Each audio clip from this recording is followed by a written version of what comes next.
بسم الله الرحمن الرحیم. د لوی خدای په نامه د شمشاد ټلویزیون درنو لیدونکو سلامونه. ټول ستړي مه شئ. هیله ده چې تاسې ټول به روغ جوړ خوښ اوسئ او هیله مې همدا ده چې ستاسې ورځنۍ چارې هم په ډېر ښه شکل او ښه شان سره ترسره شي. د روڼ سهار 2 ساعته خپرونه پیل شوه. په دې خپرونه کې در سره نن بیا زه احسان صافی خپلو ټولو تخنیکي همکارانو سره یو ځای ستاسې درنو چوپړ کې یم. او دا چې نن خپرونه کې به کومې برخې ولرو، کوم موضوعات لرو چې خپلو میلمنو سره به پرې بحث وکړو، دا هم درته وایم. نن خپرونه کې د تیر په څیر ټولنیزه برخه چې موږ یې ټاکو او هره ورځ یوه موضوع پکې لرو. نن مو هم یوه موضوع ټاکلې ده چې مهمه موضوع ده او بحث پرې لرو. د دې ترڅنګ نورې برخې چې راسره دي دا هم درته وایم. خو د شنبې ورځ چې د اونۍ لومړۍ ورځ وي او خپلې چارې موږ او تاسې له همدې ورځې بیرته په عادي ډول پیلوو. خپلو کارونو خپلو چارو ته هم په همدې ورځ راګرځو تر څو د اونۍ په جریان کې خپلې ټولې چارې منظم کړو او ترسره یې کړو. خو مهم همدا ده چې که موږ خپلې چارې پیلوو، که خپلې چارې ترسره کول غواړو او هغه اهداف او هغه څه چې موږ د اونۍ په جریان کې لرو که هغې ته رسېدل غواړو، نو مهم همدا ده چې باید یو مثبت فکر او همدارنګه یو ښه او منظم پلان سره یو ځای راشو، پیل یې وکړو او بالاخره د اونۍ په جریان کې هغه څه ترسره کړو. په همدې تړاو وایي چې د هر کار پیل په یو مثبت فکر او ذهنیت سره وکړئ. کامیابي یو ذهني کیفیت دی او دا ذهني کیفیت د بریا فکر دی او دا ستاسې په اختیار کې دی چې د ځان په اړه کوم ډول فکر لرئ یا د خپلو چارو د ترسروي په اړه کوم ډول فکر تاسې کړی دی یا یې په ذهن کې لرئ.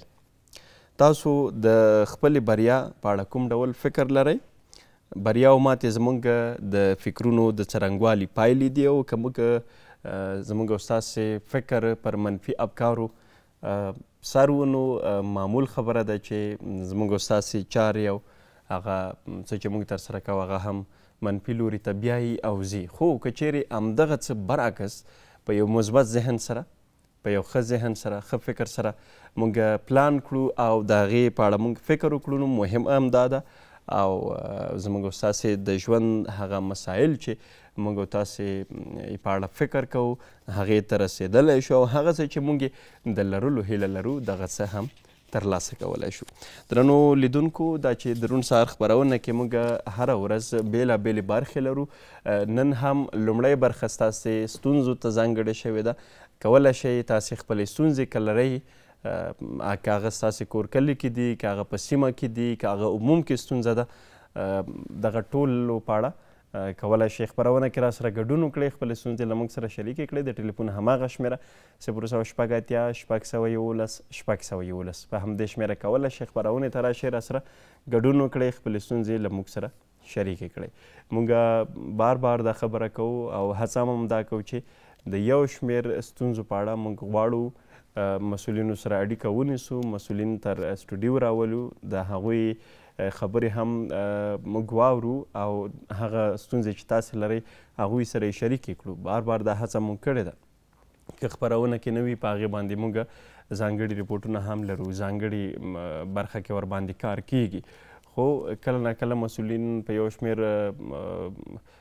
موضوعاتو باندې بوخت وي، د بوختیاو له امله ګډون نشي کولی. خو ولې ستونزه انشاءالله چې تاسې فکر کوئ اړوند مراجعو ته ورسیږي، هغه ته دا ستونزې رسېدلی شي، ځکه زموږ پروګرام او زموږ خپرونه مسؤلین هم ګوري او ستاسې هغه خبرې هم ځای نیسي. نو هیله همدا ده دغه برخه چې موږ لومړی ځانګړې کړې ده په همدې خاطر چې هغه ستونزې چې زموږ خلک یې لري، زموږ هیوادوال یې لري، هغه تر اړوند څانګو ورسیږي. نو په همدې به هم خبرې لرو. دا چې نورې کمې برخې لرو دا هم در سره شریکوم، خو ستاسې اړیکو ته درځو او که تاسې کومې ستونزې لرئ را سره یې شریکولی شئ. ورځو لومړنۍ اړیکې ته. سهار مو په خیر، ستړي مه شئ. مننه. خیر اوسې وروره. حمیدالله یم له کندوز ولایت نه. حمیدالله صاحب هرکلی په خیر راغلی له کندوزه. خیر اوسې. مننه ورور. ورور دغه یوه ستونزه ده مونږ کندوز ولایت کې د چهاردرې ولسوالۍ دغه کومه سیند چې راغلی له پاسه د بغلان ولایت نه سږکال ورور ډېر اوبه راجګې شولې مکمله د خلکو دهقاني و غنمو کچالو دا مکمل ډول ټول اوبو لاندې کړل، اوبو ویوړل.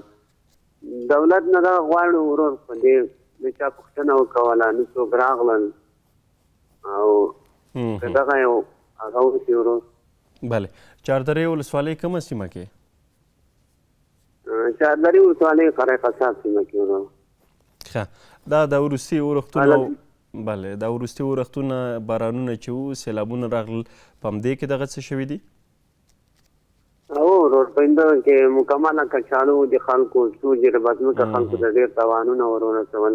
خپله مونږ واته جربه غنم وو دا مکمل ډول لاندې کړل، ټول خراب کړل. او لا یې هم کیسه هماغسې ده، نو څه نه دي شوي دې برخه کې؟ او ورور نه چا څوک راغلل نه چا کړی. دا خلکو د غریب خلک دي، قنکار همدغه کچالو دي، غنم دي. بله. نو هلته خو اړوند سیمه کې ولسوالي شته ده، اړوند ادارې شته ده، هغوی ته ستاسې د کلي خلک نه دي ورغلي؟ ځینې خلک خو ورغله، پوښتنه یې وکوله، څوک رانغلل. صحیح. ډېره مننه. بله ستونزه شته؟ څنګه ورور؟ ما بله ستونزه خو نشته؟ نه ورور خیر اوسې، مننه. ډېره مننه. ښه وخت ولرئ. کور ودان وروستیو کې د هېواد بېلابېلې برخې د سیلابونو له امله زیانمنې شوي دي. د هغې له جملې یوه هم د چاردرې ولسوالۍ دغه اړوند سیمه به وي چې د خلکو ته زیان رسېدلی دی، مالي تلفات وو، د خلکو ځمکې هم خرابې شوې، هغه فصلونه چې دوی کرلي وو هغوی ته هم زیان رسېدلی دی. نو هیله هم دا ده چې اړوند برخه کې چې ادارې وایي موږ لګیا یو کار کوو، هیوادوالو سره د مرستو لړۍ هم روانه ده، دې برخه کې هم کار وشي او دغه څه چې هیوادوالو ته یې زیان رسېدلی ده یو څه جبرانې وشي. نو موږ هم په همدې هیله یو ډېره مننه له تاسې. نور اورېدونکي هم او لیدونکي هم کولی شي چې خپرونه کې راسره ګډون وکړي، خپلې ستونزې له موږ سره شریکې کړي. څنګه مو چې مخکې یادونه وکړه، نن خپرونه کې موږ بېلابېلې برخې هم لرو، په هغې به هم بحث لرو، خو دا برخه مو د اړیکو لپاره ده. بلې تاسو ستړي مه شئ، سهار مو په خیر. سلام علیکم. تاسو ټیم سهار په خیر دی. ډېره مننه. کور ودان ستړي مه شئ، په خیر راغلی. مننه. ژوند دی ورسې ورور زموږ یو مشکل و. ښه. که نوم مو واخلئ څو خبرې کوئ له کوم ځای؟ محمد رضا د هلمند څخه. نوم دې که بیا واخلئ؟ محمد رضا د هلمند څخه. محمد رضا صاحب مهرباني، اوس مو غږ راځي، ستونزه مو شریکه کړئ. موږ د دا چې وروره د دا برخه بریښنال موږ بیل دی د مثال د میاشتې په 9 میاشتو کې راغلی دی 14,800 او موږ غواړو چې دا بیل میاشت په میاشت راځي. تحویلوي د موږ روزانه والا خلک دي، هغه د 1000 روپۍ په یو دم خو موږ نشو تحویلولی. دا میاشت په میاشت چې راځي د بریښنا د دفتر مو وروره دا ښایست دی چې داسې یو دغه وکړي چې معنا دا بیل میاشت په میاشت راځي، داسې نه وي چې د 9 میاشتو د یوه کال بیل په یو ځای راځي. دا خو موږ به هغه نشو تحویلولی، به هغه په مجبوري دی به زموږ میټر وړي. بله. محمد رضا صاحب دا د برېښنا بیل یادوئ تاسې؟ د برېښنا بیل د برق څخه. ښه. تاسو د 9 میاشتو دا یو ځای راغی، معنا 14,800 افغانۍ راغی، به هغه موږ روزانه والا خلک یو اگر د باغ یو د موږ چیرې تحویلوای شو. دا د میاشت په میاشت راځي، نو په موږ باندې بوج یې د وسه تحویلوای شو. بله. محمد رضا صاحب دا د کور بیل دی که د مارکیټ بیل دی، برېښنا بیل دی که یا د کور بیل دی؟ د کور بیل دی مثال. صحیح. تاسې هلته پوښتنه مو نه ده کړې چې ولې په 9 میاشتو کې بیل راغی؟ ځکه برېښنا بیلونه خو میاشتې لا 2 میاشتو کې راځي. ویلې مو دې وایي چې مثال موږ ورغلو، موږ ورته وویله موږ مثال دا موږ ته په 3 کښته راکړي ول د 10,000 افغانۍ چې مثال ډېرې موږ یې په 3 کښته کوو، هغه هم په 2 کښته کوي، به هغه ول دغه ورکوي 2,000 څو یې یادې کړې ول دونه معنا په 2 کښته کوو یې درته. بله. ګورئ محمد رضا صاحب، یو خو برېښنا بیلونو کې هم دا لیکل شوي دي چې تاسې که 3 میاشتو پورې مو بیل رانغی، حد اقل تاسې پوښتنه وکړئ چې ستونزه چیرې ده، ځکه باید میاشت یا 2 میاشتو کې بیل راشي. تاسې دې په اړه پوښتنه کړې وه چې ولې دغه بیل دومره وځنډېده؟ اوس خو د کښتونو مسله خو جدا خبره ده. یا موږ خو ورته وویله بله داسې خو دغو نه مو ټول موږ دغه ووایو چې مثال میاشت په میاشت د زموږ بیل راځي، هم به موږ هم وسا به دا بیل ورته وایستو مثال او دونه په 9 میاشتو کې چې بیل راشي دا به هغه به موږ به هم دونه روپۍ هم نه لرو مثال چې په یو ځای ورکړو دغونه خو سیستم وضعیت معلومیږي او چې لږ یې معنا مثال لږ به ورکوو صحیح ډیره مننه موږ هڅه کوو چې دغه موضوع خپل همکار سره کندهار کې هم شریکه کړو مننه د ښایسته ډیره مننه کور ودان ښه د برېښنا بیلونو په اړه یو څه خبرې ځکه د بیلونو کې هم لیکل شوي دي چې حد اقل که چیرې د 2-3 میاشتو نه ستاسې بیل ځنډیږي او ستاسې بیل نه راځي تاسې اړوند حوزې چې دي یا اړوند ځایونه چې دي هملته یې تاسې پوښتنه وکړئ ځکه که پوښتنه ونه کړئ بیا نو طبعا ستونزه پیښیږي لکه څنګه چې اوس دغه ورور ګیله شکایت وکړه چې بیا د وس نه پوره نه نو مهم همدا ده که دا ټول هیوادوالو ته دا خبرې دي چې که چیرې بیل مو نه راځي تاسې پوښتنه وکړئ او ځکه ستونزه به بیا نه وي د دې ترڅنګ قدرمنو لیدونکو تیره ورځ د ماشوم ورځ یادېدله دغه ورځ ځانګړې شوې ده په همدې اړه موږ هم خپرونه کې بحث لرو 11 د جوزا چې دغه ورځ ځانګړې شوې ده افغانستان کې خو دا چې زموږ ستاسې ټولنه کې د ماشوم روزنه په کوم ډول ده همدارنګه د ماشوم هغه پالنه په کوم ډول کیږي د ماشومانو حقونه تر کومه ځایه ورکول شوي دي په دې ټولو بحث لرو خو زموږ تخنیکي همکاران وایي چې زموږ همکارانو لخوا په همدې اړه چمتو شوی راپور ګورو او بیرته خپرونې ته بیا راګرځو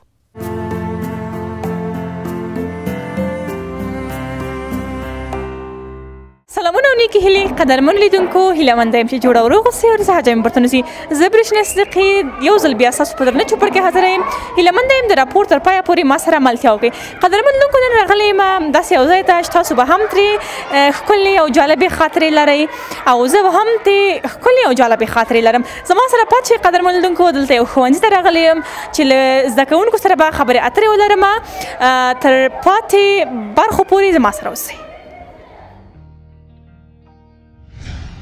قدرمن لیدونکو راغلم دلته صنف ته چې دلته اول صنف ماشومان دي نجونې او هلکان دواړه ډېر ښکلي ښکلي نازولې نازولې نجونې دي دوی سره به خبرې اترې ولرم چې کوم کتاب لولي څنګه درسونه یې څنګه دي زما سره پاتې شي قدرمن لیدونکو دلته راغلم یو نازولې او خوږه جلکۍ ده دوی سره به خبرې وکړم سلام څنګه یې ښه یم نوم دې څه ده زهره زهرا جانې څوم صنف کې اول کې چې کوم کتاب وایې اوس دری ته ځکه ریاضي آفرین ریاضي کتاب ده قدرمن لیدونکو دلته ګورئ چې زهرا جانه په ریاضي کتاب باندې بوخته وه کتاب یې ویل تاسو باید نه هم ډېرې خاطرې لرئ زه هم ډېرې خاطرې ترې لرم چې دلته به یې ویلې چې 4 دانې پنسل پاکه دي 9 دانې ناکه دي دا 100 دانې کېږي په سره کولی شو چې ریاضي زده کړو ریاضي عددونه ښه زهرا جانې څونه وخت کېږي چې دلته راغلې د مکتب ته څونه وخت څو میاشتې کېږي 7 میاشتې 5 4 3 میاشتې څو میاشتې 4 ښه 4 میاشتې پر 4 میاشتو کې څه زده کړي ترانه دې زده کړې قرآن کریم دې زده کړی ښه انګلیسي دې زده کړی او که نه ښه انګلیسي کې خیمانې ته څه وایي ښه کتاب ته څه وایي انګلیش نه کتاب ته خو بوک وایي بوک آفرین ښه قرآن کریم دې څه زده کړي قرآن کریم الفبیتی ښه تو وایه ورته الفبیتي بسم الله الرحمن الرحیم الف با تا ثا جیم ها خا دال زال را زا سین شین صاد داد تا زا عین غین ف قاف کاف لام میم نون واو ها همزه یا ښه آفرین ماشاءالله په کتابونو کې د کوم کتاب خوښي زهرا جانې ټول قدرمن لیدونکو زما سره پات شئ له نورو خوږو او نازولیو نجونو او هلکانو سره به مرکه ولرم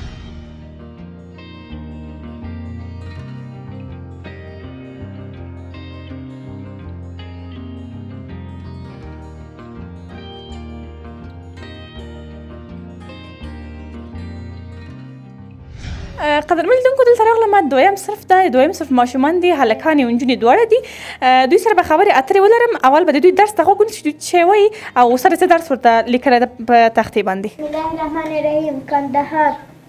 کندهار د افغانستان یو لوی ښار دی.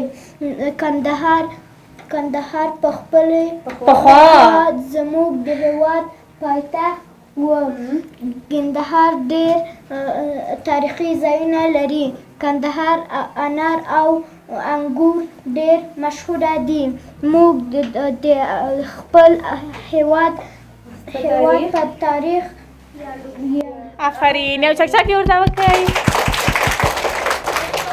دا نازولی ماشوم و چې ډېرې ښایسته خبرې وکړي نو درس یې البته ویل دوی سره به خبرې ولرم. قدرمن لیدونکو ماشوم و چې دلته درس د تختې په سر ولوسته دوی سره به خبرې ولرم چې ډېر لایق راته ښکاري ماشاءالله. سلام. سلام علیکم. وعلیکم سلام. څنګه یې او نوم دې څه ده؟ ښه یم. نوم مې ریحان دی. ریحان جانه څو کلن یې؟ 10 کلن. 10 کلن. څوم صنف کې؟ دویم صنف کې. څنګه دي درسونه دي لایقه یې او که نه د موږ یو خبره ده تنبل شی که لایق شه؟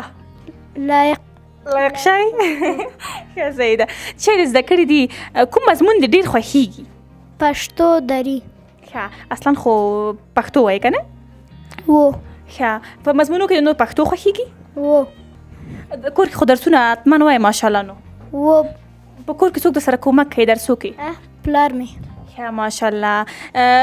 دغه مکتبونو کې چې ما لیدلي په د مخ ستوری باسي که نه؟ تا په مخ استاد کله ستوری ویستلی؟ و.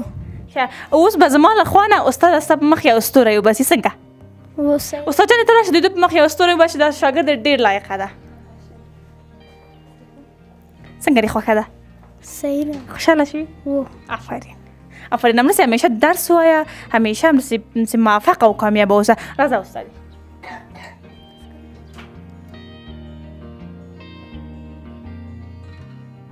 ماشاءالله ډېر ښایسته.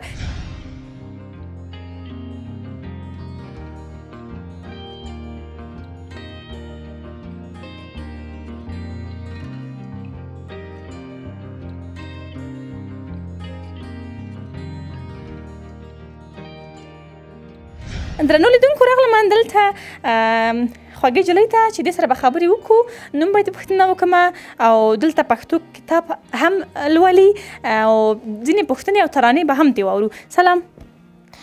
السلام علیکم. سلام. څنګه یې؟ ښه یم. څنګه داسې ارامه خبرې کوي لږ په جیګ غږ خبرې وکړه انرژي دې مصرف کړه. صحیح ده. ښه نوم دې څه ده؟ نانۍ. نانۍ جانې دا ښایسته نوم در باندې چا ایښی؟ پلار مې. پلار دې په معنا باندې خو پوهېږي څه معنا ورکوي نوم دې؟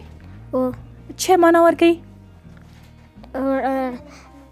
نون الف نون یا. ښه صحیح ده. ښه اوس ته څوم صنف کې؟ دوم. نور دې څه زده دي؟ قرآن کریم دې زده؟ قرآن کریم به راته وښایي. أعوذ بالله من الشيطان الرجيم بسم الله الرحمن الرحيم قل هو الله أحد الله الصمد لم يلد ولم يولد ولم يكن له كفوا أحد. آفرین ماشاءالله. درسونو کې دې کوشش کوه درسونه دې وایه صحیح ده. نور بس نو زه لاړم تا د خدای په امان.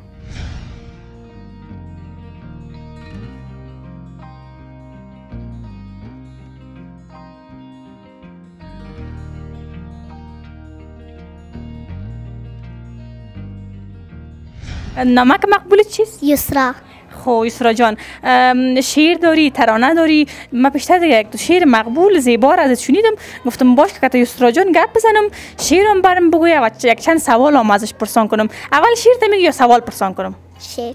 خوب بگو اول شعر تا. بسم الله الرحمن الرحیم. سلام عرض ادب خدمت شما دهای عزیز شما. من یسرا سلطانی متعلم صنف اول یک شاگردان لیسه عالی خصوصی مصطفی تشکر که مرا در برنامه زیبایتان دعوت کردین. من یک شعر زیبا را برای شما تحفه آوردم. شعر پدر نام زیبای پدر را با سیم و زر باید نوشت، خوب و عالی با حیار معتبر باید نوشت.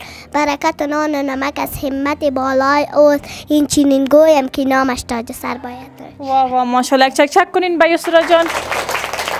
آفرین ماشاءالله. خب یسرا جان پدر ده دوست داری یا مادر ده؟ اردیشه. نه یکیش خود زیاد کس دوست می داشته باشه، کدامش دوست داری؟ من پدر من مادر. نه یکیش که نگویی دیگه والا من بیلا دادنیت نیستم. مادر.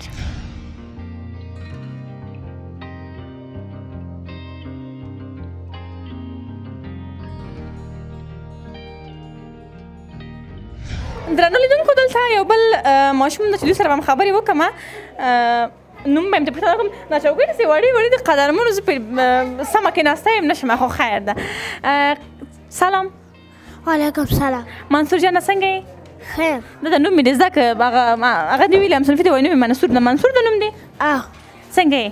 ښه یم. منصور جانه څوم کې؟ دویم. دویم صنف کې. ښه چیرې زده کړي دي په دومره وخت کې چې مکتب ته راځي؟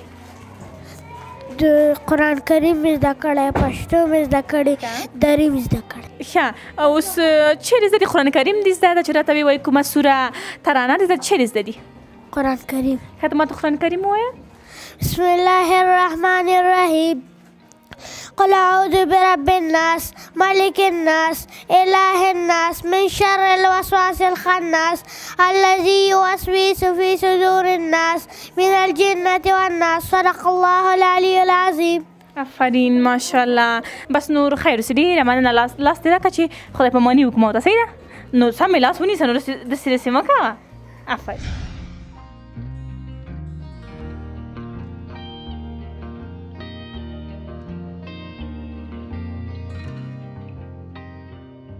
درنو قدرمن لیدونکو دا زموږ نن سهار راپور چې مکتب ته راغلی وم. نازولي ماشومان سره مې خبرې اترې ودرلودې. دوی ترانې قرآن کریمونه تاسو ته ولوستل. تاسو هم خپلو په درسونو کې کوښښ وکړئ تر څو د افغانستان آینده روښانه شي. قدرمن لیدونکو تر بل راپور چې زه برېښنا صدیقي ستاسو په درنه چوپړ کې حاضرېږم. تاسو په لویو بخښونکي الله سپارم. پاتې خپرونه زما له همکاري سره وګورئ.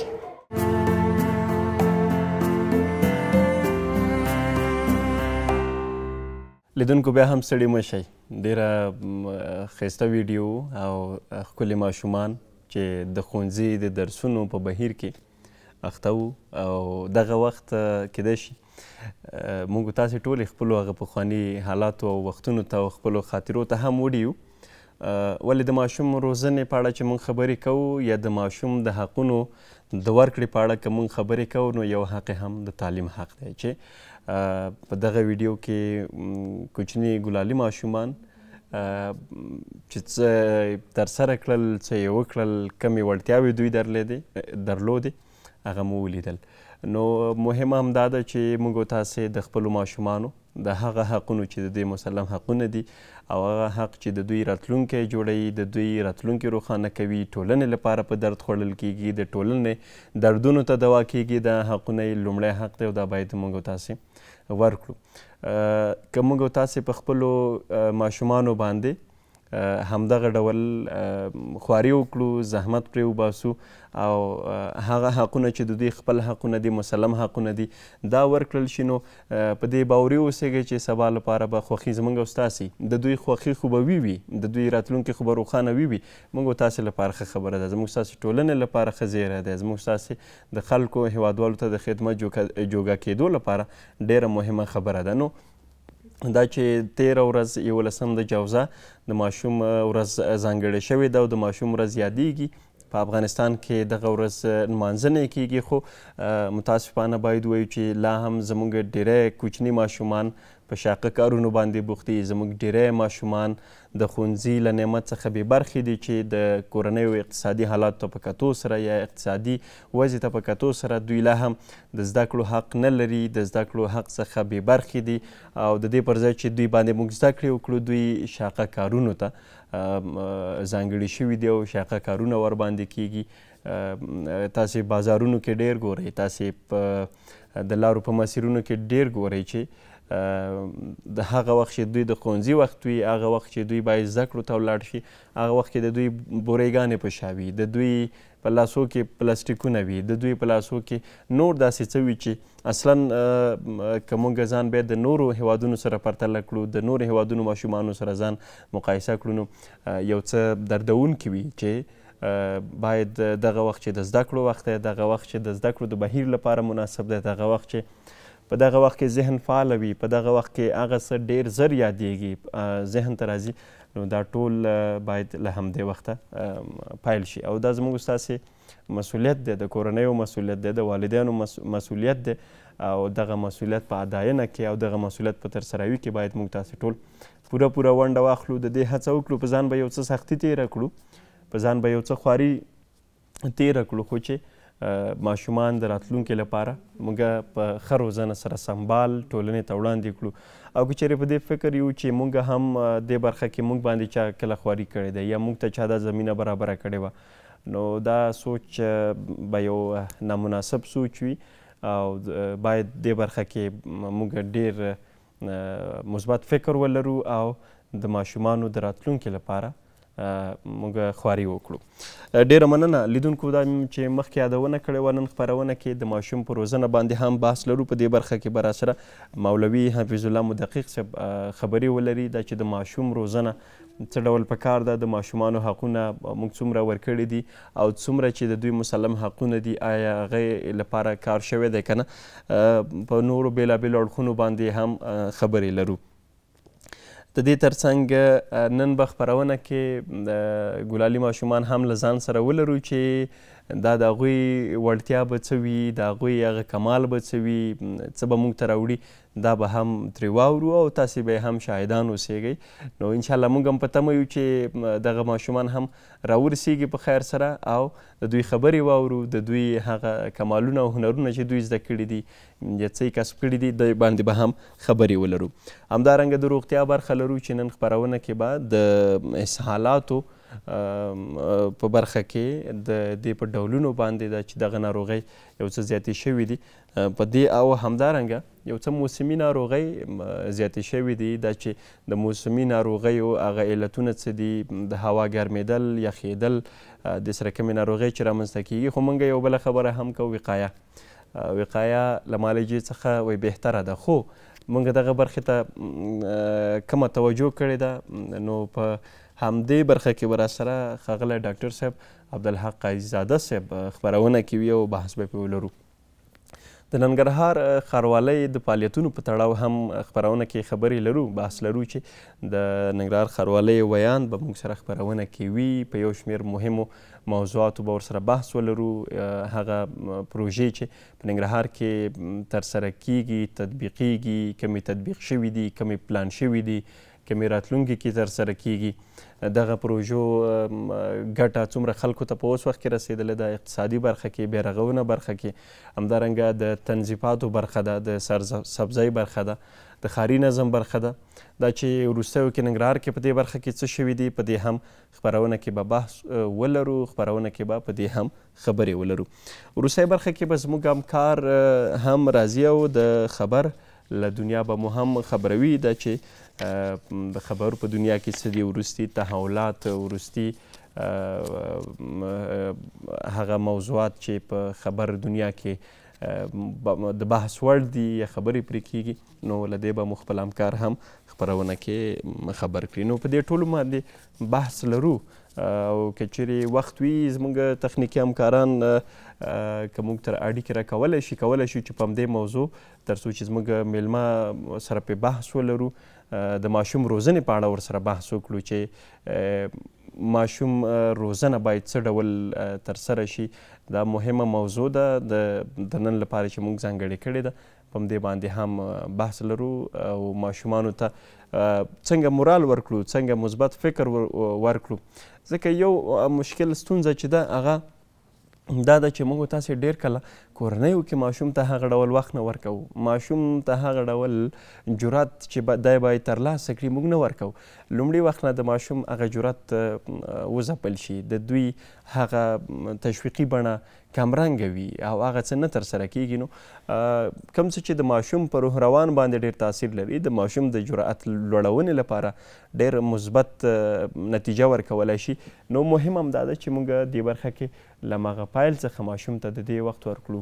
ماشوم نه یوازې دا چې باید په دې برخه کې ډېر آزاد پرېښودل شي، طبعا د هغې روزنې لپاره بېلابېل اړخونه شته دی. کورنۍ پکې مسؤلیت لري، والدین پکې مسؤلیت لري، مور پکې ډېره زیاته ونډه لري چې خپل ماشومانو تربیې لپاره ښه کار وکړي او په ښه ډول یې وروزي.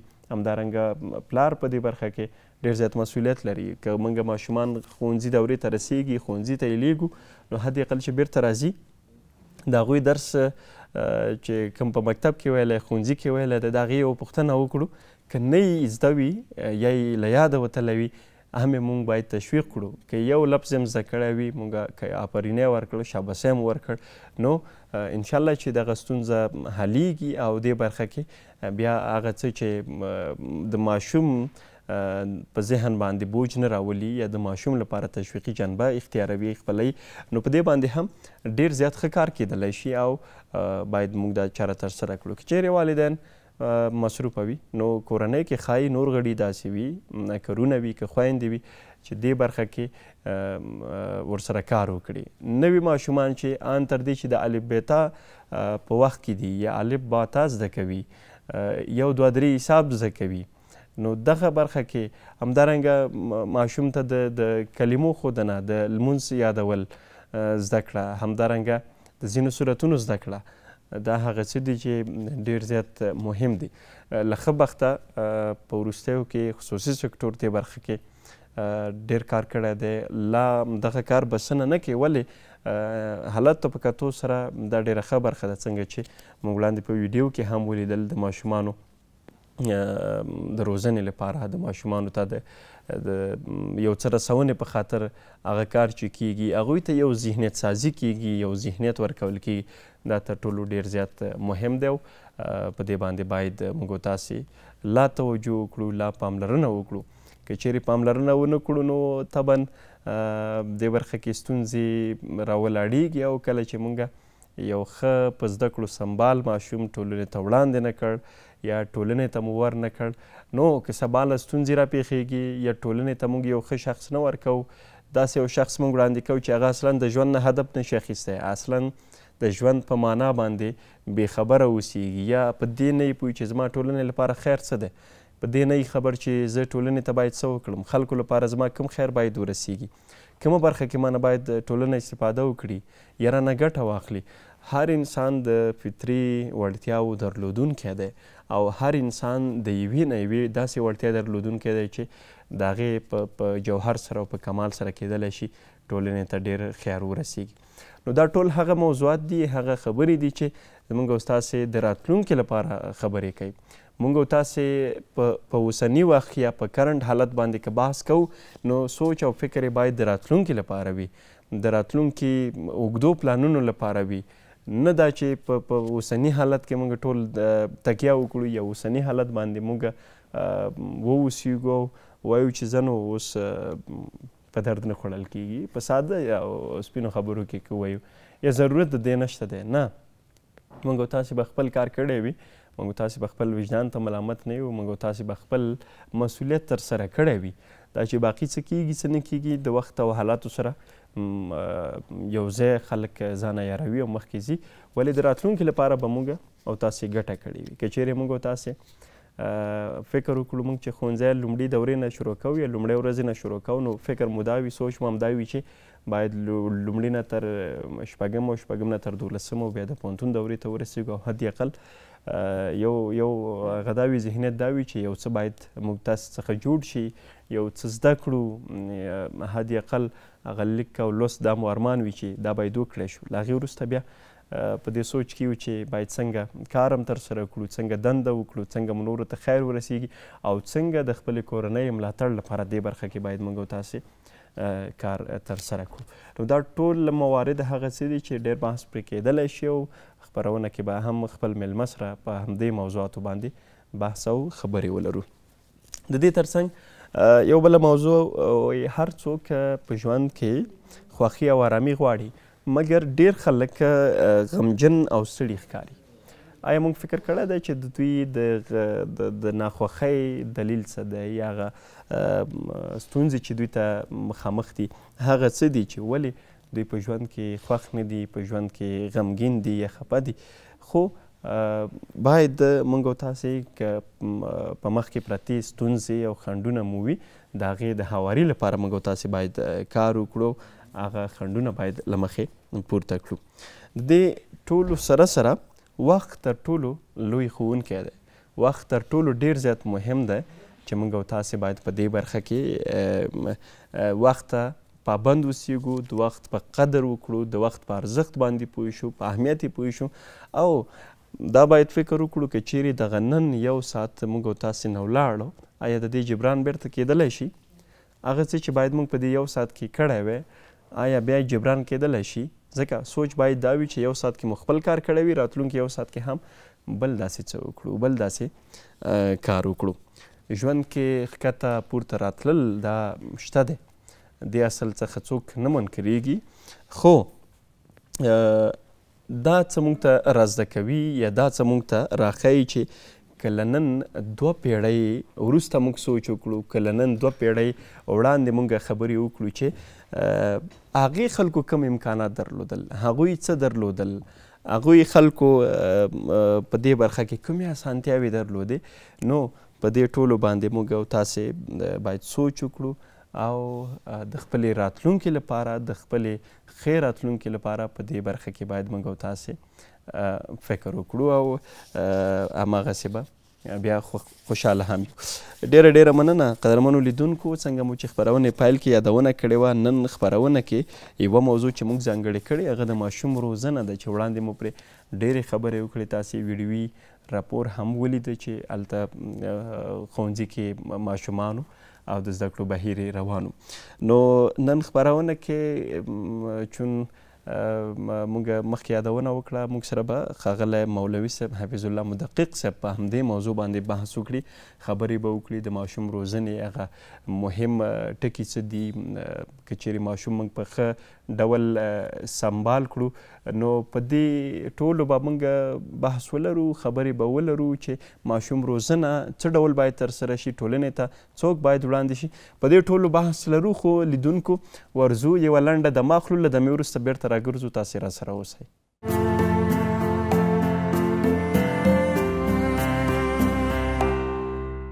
لیدونکو بیا هم ستړي مشه، ډېره مننه چې د روڼ سهار خپرونې سره مل یاستئ. نن خپرونه کې ټولنیزه برخه کې په دې باندې بحث لرو، خبرې لرو چې د ماشوم روزنه باید څه ډول ترسره شي، ماشوم کم ډول روزنې ته اړتیا لري، کم ډول روزنه ټولنه غواړي تر څو د راتلونکي لپاره په ښه روزنې سره سنبال یو ماشوم ټولنې ته وړاندې شي، تر څو د ټولنې د دردونو دوا شي.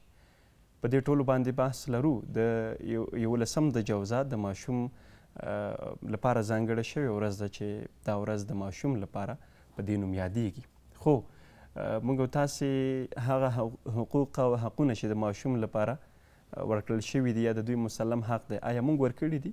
په دې برخه کې موږ څومره کار کړی دی؟ د دوی روزنې لپاره موږ څه ترسره کړي دي؟ په ټولو اړخونو باندې بحث لرو. نو همدا شیبه راسره سټوډیو کې ښاغلی مولوي صاحب حفظ الله مدقق صاحب خپرونه کې د سټوډیو کې تشریف لري او په دې موضوع به ورسره بحث ولرو. له هر څه وړاندې مولوي صاحب ستړي مه شئ، په خیر راغلی، سهار مو په خیر. وعلیکم السلام ورحمت الله وبرکاتو. محترم صاحب صاحب د تا د امسار بختوري. ډېره مننه. ټولو کتونکو او لیدونکو ته د سهار مبارک وي او ډېره ښه موضوع مو ټاکلې ده. نحمده ونصلي على رسوله الكريم فأما بعد فأعوذ بالله من الشيطان الرجيم بسم الله الرحمن الرحيم. نو لکه څنګه چې تاسو دا موضوع لپاره د ماشوم د روزنې لپاره ټاکل شوې ورځ ده، ماشوم خو هغه یو عظیم نعمت ته چې رب الکریم بنده ته اولاد ورکي یو نعمت د الله سبحانه وتعالی دا د په مؤمن باندې چې هغه ته اولاد ورک بیا هغه اولاد چې په ټولنه د اسلام کې روزله کېږي دا بل عظیم نعمت الحمدلله مو تاسو مسلمان د نبی کریم علیه الصلاة والسلام امت یو جناب حضرت نبی کریم علیه الصلاة والسلام مو تاسو ته د ماشومانو د روزنې د تربیت ټول اړخیزه موضوعات راته په حدیث مبارکو کې پرېښي دي او موږ ته امر کړی دی چې د ماشوم څنګه روزنه وسي د هغې څنګه تربیت وسي دا په اسلام کې ډېره واضح ده صافی صاحب داسې واضح ده لکه لمر نو که کوم خلک د اسلام نه ناخبره وي نو د هغې د ماشومانو تربیت به هم بیا ډېر کمزوری وي نو باید مو تاسو په ټولنه د اسلام کې ژوند کوو د اسلام له احکامو نه خبر سو نبی کریم علیه الصلاة والسلام مبارک په یو حدیث مبارکه کې د ماشومانو د تربیت لپاره څه وایي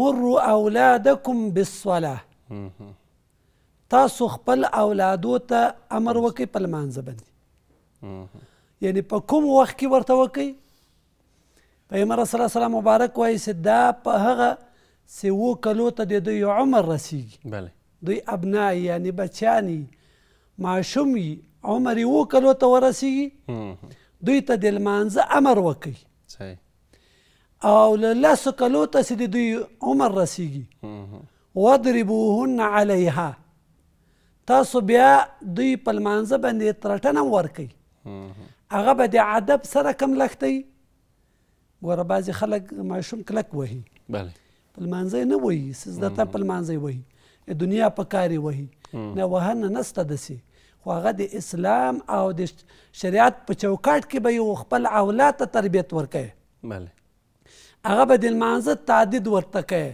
د لمونځ یې ولې قضا که هغې ته به د لمانځه فرایض واجبات ښیي او هغه به د الله د دین سره اشنا کوي چې په هغې کې غفلت رانسي او بیا له هغه نه لمونځ قضا نسي نو کله چې یو مؤمن له لمانځه نه د ده ټول دا ژوند مبارک راغی بیا به د ده په زندګۍ کې ډېر برکت وي او کله چې بیا د دوی عمر 10 کلو ته ورسېده پیغمبر صلی الله علیه وسلم مبارک وایي چې دوی ته به بستر هم ورجدا کوي په دې کورو کې صافی صاحب نه وي بعضې ماشومان په یو بستر کې پرېباسي 5-6 کلو چې دا په یو بستر کې پرېباسي نبی کریم علیه السلام مبارک وایي چې 10 کلو سي نو هغې ته بستر هم جدا کوي په دې کې د ډېرې فواید دي یو خو له امراضو خدای پاک ساتي او بل د دوی دغه تربیت داسې راسي چې لمانځه ته هم هغه ماشوم بیا بیداره وي د سهار لمانځه ته پاڅېږي جماعت ته ځي له خپل پلار سره نو دا پیغمبر صلوات وسلام مبارک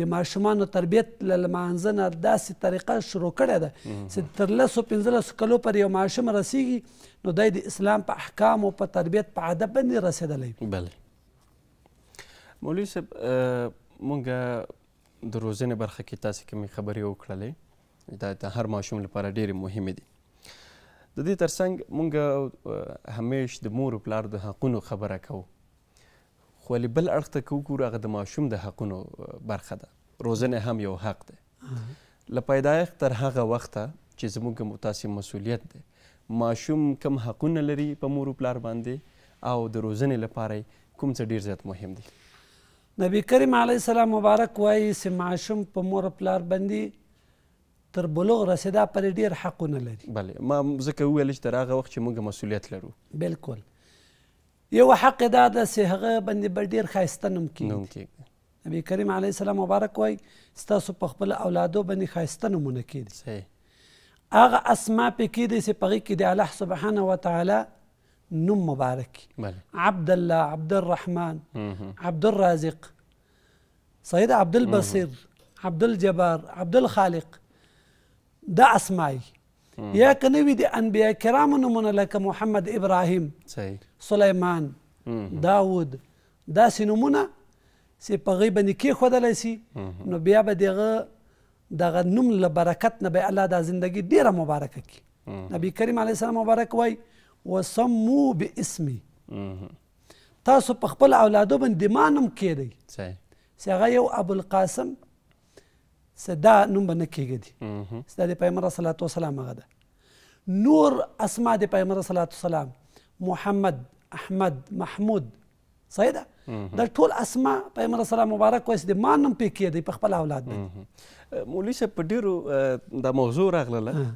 لرو پرتو سیمو کې ځینې خلک په دې فکر دي چې دا ځینې نومونه باید د دې نه اجتناب وشي دا باید کېنښودل شي ځکه یو ډول تشابهات ورکوي مثلا محمد نوم یادوي چې په دې کې خلک هغه لري ذهنیتونه په دې ډول دي په دې اړه به تاسې نه واورو چې دغه مسله څنګه ده خو ما درته اوس په حدیث کې پیغمبر سلام مبارک وایي چې د ما نوم کېږدئ په خپل اولاد باندې صحیح ده یو خو د پیغمبر صلات وسلام په نوم مبارک کې دا برکات دي چې هغه ماشوم ډېر زیرک راځي څه دی په کورنۍ کې یو ماشوم هغسې محمد نوم پې کېږدي د ما خپل اولادونه محمد احمد محمود نور مشران زمن مې مسته خو دا درې باندې مې دا نومونه ایښي دي نو بیداره دي په کور کې حتمي دوی یو شیطاني کوي ادې مو تاسو په اصطلاح باندې د عامو خلکو په ژبه باندې درته وویل صحیح ده نو کوم رانه یې ورسوي خو بیا په کور کې وایي چې تا ډېر ښایسته نوم ده د نوم په خاطر باندې معاف کړي خو دا خبره ده صحیح ده بل داسې دا بعضې خلک په اطرافو کې دا نوم په دې نه کېږدي چې دوی دا خوله داسې عادت کړي له اولاد سره چې ډېرې سپېرې خبرې ورته کوي یو خو له دې خبرو نبي کریم علیه صلات وسلام مبارک که هم مور پلار منع کړي دي چې اولاد ته به سپېره خبره نه کوي سپوره خبر بده خبر دا بعضې مندې دي اولادو ته ښېرا کوي ګوره صاحب صاحب تا به لیدلي که نه مور ورته سپېره سي وځوانې مرګ سي او په بلا وواله شي او څه رقم ډېرې خبرې دا مندې کوي خو زه دا ورته یم چې نه مور به قطعا اولاد ته سپکه خبره نه کوي او نه به ښېرا ورته کوي ولې د مور ښېرا ډېره زر قبلیږي الله تعالی دې رحم وکړي داسې نه چې بیا په ځواني کې چې بیا خدای پاک بچی ځینې واخلي بیا به بیا داس په سر باندې خاورې بادوي او پریادونه به کوي نه اوس نه د احتیاط بله مولوي صاحب له نوم راواخله بیا ورو ورو په لمانځه باندې راوستل د لمانځه زده کړه د کلمو ورښودل ځینې نور مهم څه چې په دغه دوره کې دي دا ټول وشول له هغې وروسته د زده کړو بهیر هم پیلېږي د روزنې برخه کې د زده کړو حق د ماشوم په مور و پلار باندې تر کومه حده دی څومره مسؤلیت لري په دې برخه کې بلکل ډېره ښه پوښتنه دې وکړه د ماشوم په مور پلار باندې تر بلوغه دا حق د هغوی باندې به علم کوي نو علم څه دا اول خو دیني علم فرض ده چې دا به زده کوي په څنګ کې ورسره عصري علوم صحیح ده لکه ډاکټري طب پولیس ولا انجینري ولا کوم څه ضرورت جامعه ورته لري دا هم حق لري دغه اولاد په مور پلار باندې چې دا جامعې ته ښه وروځي دا هم د اسلام د دین یوه برخه ده که نه اوس په جامعه کې د مو تاسو طب ته ضرورت لرو انجینري ته ضرورت لرو صحیح ده اسلام ټوله نه ده خو دې شیانو ته ضرورت لري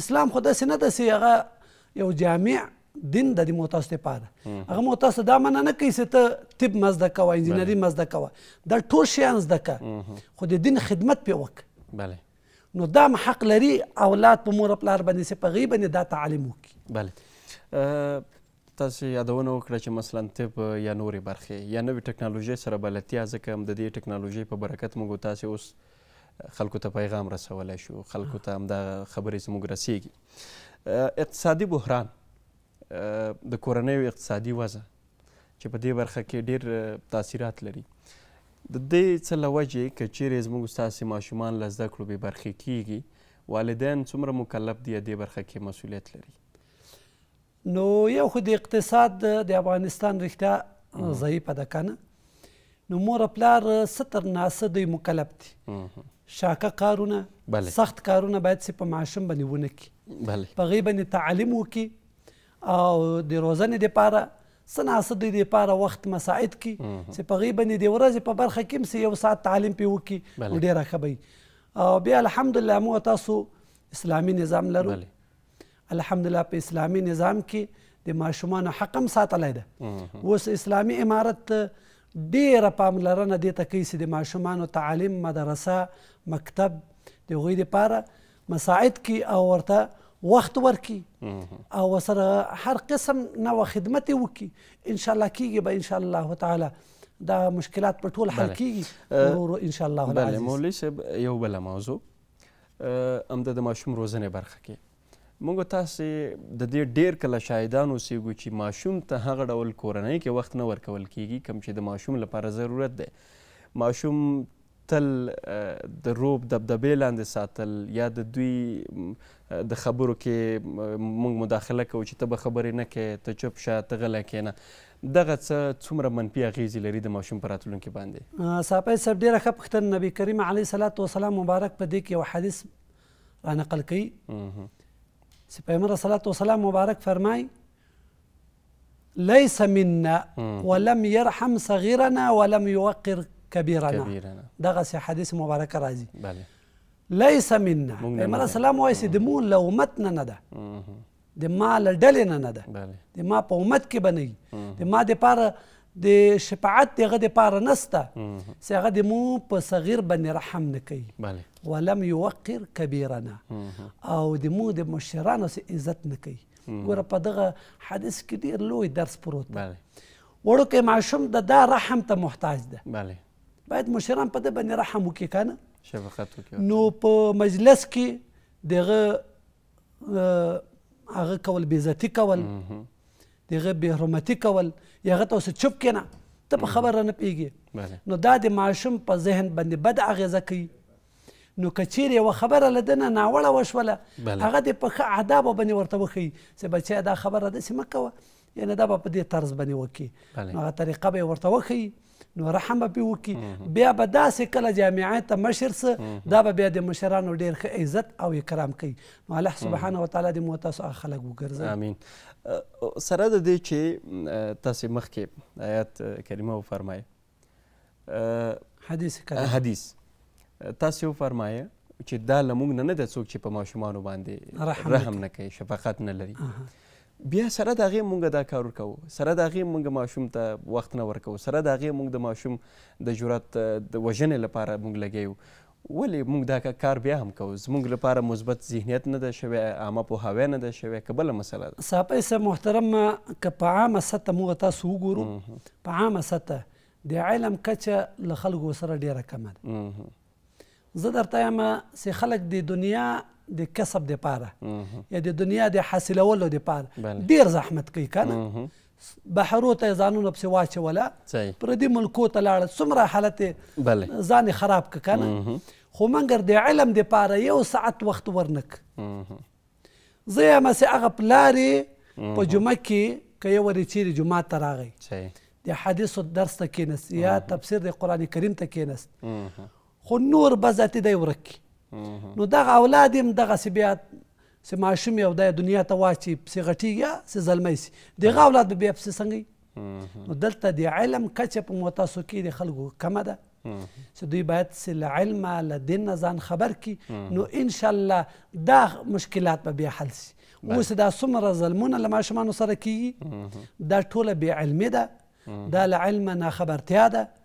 کوم خلک چې له علمه خبر وي له دینه خبري هغه به په ماشومانو په هر ماشوم باندې رحم کوي وسیله به پرې کوي شفقت به پرې کوي او هغه به سمې لارې ته انشاءالله هدایت کوي. بله ماشومان د باندې شاقه کارونه یا درانده کارونه په هغه وخت کې چې اصلا دا د دې ایجاب نه کوي چې موږ په ماشوم باندې دغه کارونه ترسره کړو خو ولې متاسفانه لا هم د اقتصادي وضعیت په کتو سره زموږ ډېری ماشومان د چا پلاستیک په لاس کې د چا بورې په لاس کې دې برخه کې لګیا دي. بیرته راګرځو موږ سره پاتې شئ.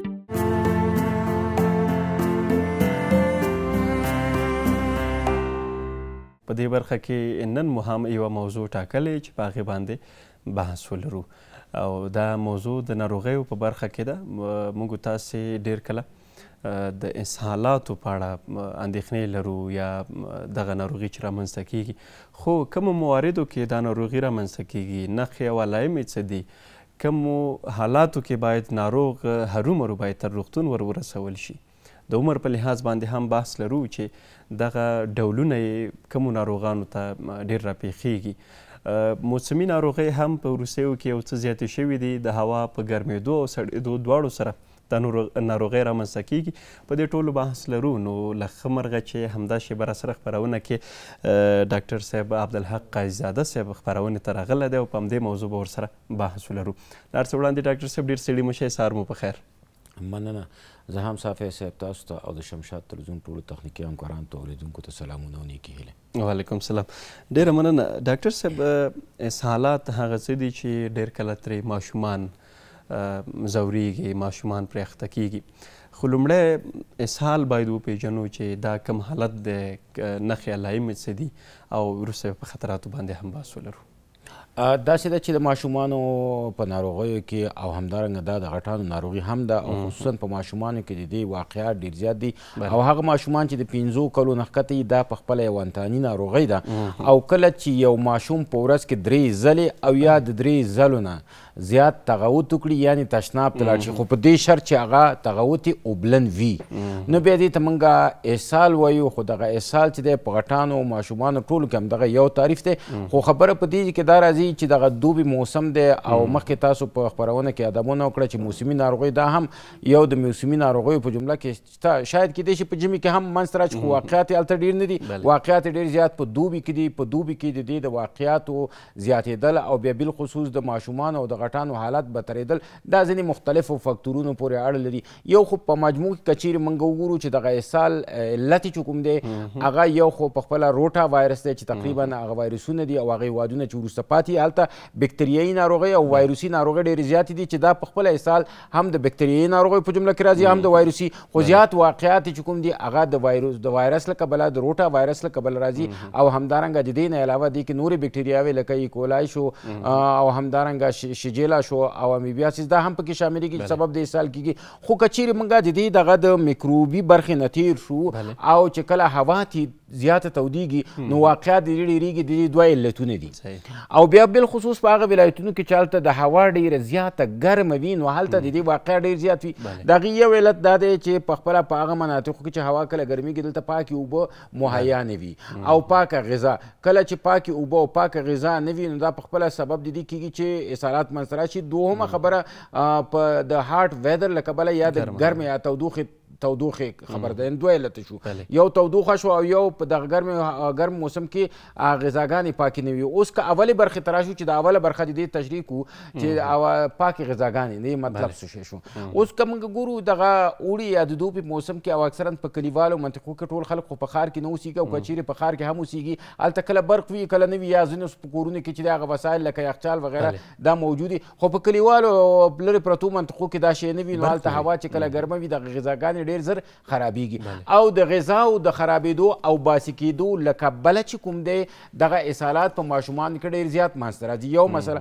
دوهم مسله موږ کله ګورو په لرې پرتو منطقو کې او یا هم په ښار دننه هوا چې کله ګرمه شي زموږ اوبه هم ناپاکې وي او د دې د اوبو ناپاکوالی چې دی د څو علتونو له کبله وي.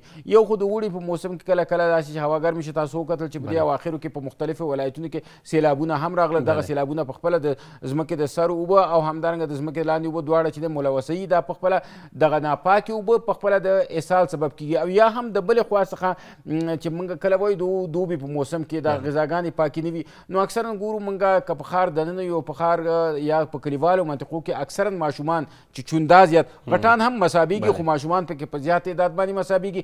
یو علت هم دا دی چې په دغه دوبي موسم کې اکثرا سبزیجات ډېر زیات وي، بادرنګ شو یا تازه مېوې دغه په دې موسم کې ډېرې زیاتې وي او د دغه تازه مېوو او دغه بادرنګو دغه ماشومان دا پرې مینځي نه او چې کله یې پرې نه مینځي نو دغه ناپاک خواړه شو. دا ناپاک خواړه چې کله دا خوري دا په خپله د اسهال سبب کېږي. درېیمه خبره که دې کې راځو اوس دغه دوبي موسم دی او د دوبي موسم کې کله کله دغه بادونه کېږي دې سره وایرسونه د یو ځای نه او بل ځای ته په خوړو باندې او په دې باندې چې دی کیني کله چې دغه ماشومان دغه خواړه خوري دا په خپله د اسهال سبب کېږي. اوس که چیرې راشو دویمې برخې د دې دغه ته چې دغه د هوا تودوخه پکې څه رول لري او یا ولې د اسهال سبب کېږي.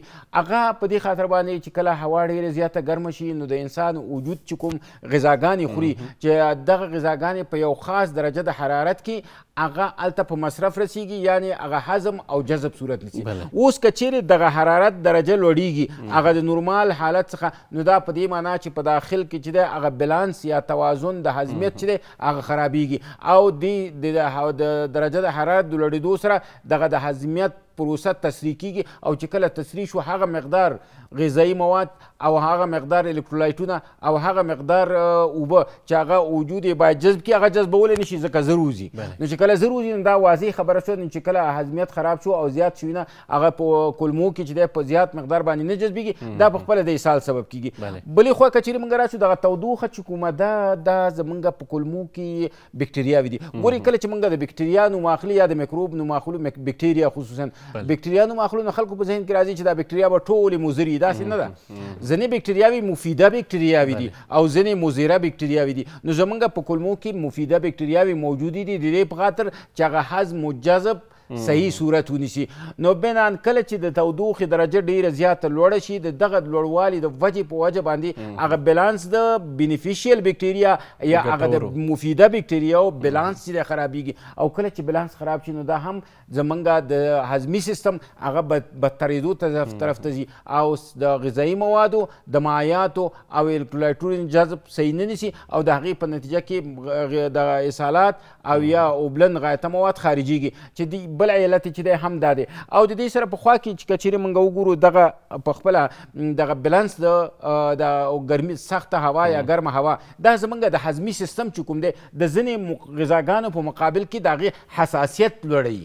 نو چې کله د ځینې غذاګانو په مقابل کې د هضمي سیستم حساسیت لوړ شو نو حساسیت خو دا معنا چې هغه نشي جذبولی. نو چې نشي جذبولی هغه به همداسې وځي هغه سبب د اسهال کیږي. نو دغه تودوخې یا د دوبي په موسم کې چې کوم دی دغه د اسهالاتو واقعیت د دغه دلایلو په اساس باندې منځته راځي. خو که بیا د دې په خوا کې راشو موږ دغه روټا وایرس ته بکټیریا ته ایکولای ته او همدارنګه امیبیاسیس او جاردیاسیس چې دا خو واضح خبره ده چې دا زموږ په افغانستان کې ډېر زیات دي ځکه وروسته پاتې هېواد یو زموږ د ژوند سطح هم دومره ډېره لوړه نه ده او زموږ وقایوي تدابیر هم نشته او هغه معالجوي تدابیر خو په ډېر ضعیف حالت کې دي. دا بکټریاوې هم چې دی د اسهالاتو سبب کیږي. بله همدې موضوع نه بیا راپیل کړو چې د وقایې خبره موږ وکړه. موږ ډېر کله وایو چې وقایه له معالجې څخه بهتره ده. دا یو شعار پاتې دی موږ ته. ولې موږ دې برخه کې توجه نه کوو ډاکټر صاحب؟ بلکل دا شعار پاتې دی او دا شعار ولې پاتې دی؟ دا شعار په کوم هیوادونو کې پاتې دی؟ هغه هیوادونه چې مترقي دي او هغه هیوادونه چې په هغې کې د تعلیم سطحه د 90 نه پورته ده اکثرا خلک باسواده دي. هغه وطنونو کې چې هلته د کار زمینه برابره ده هغه ځایونو کې چې هلته چې د سنومیږي ټکنالوژي پرمختګ کړی دی په هغه ځایونو کې چې د خلکو اقتصاد ښه دی هلته به وقایوي تدابیر بلکل فوق العاده وي. خو د دې په مقابله کې هغه هیوادونه چې وروسته پاتې دي چې یو د افغانستان دی او افغانستان 40-50 کاله جنگ تیر کړی دی او افغانستان کې زمونږ ژوند سنتي دی او بیا ځینې شیونه موږ یا پې پوهېږو یا پې نه پوهېږو یا پې پوهېږو یا پې نه پوهېږو خو د فرهنګ پورې تړو هغه هم په غلط یې تړو. نو هغه هیوادونو کې چې دی دغه وقایه ډېره ضعیفه ده. لکه اوس اول مثال موږ په افغانستان کې تاسو ګورئ چې د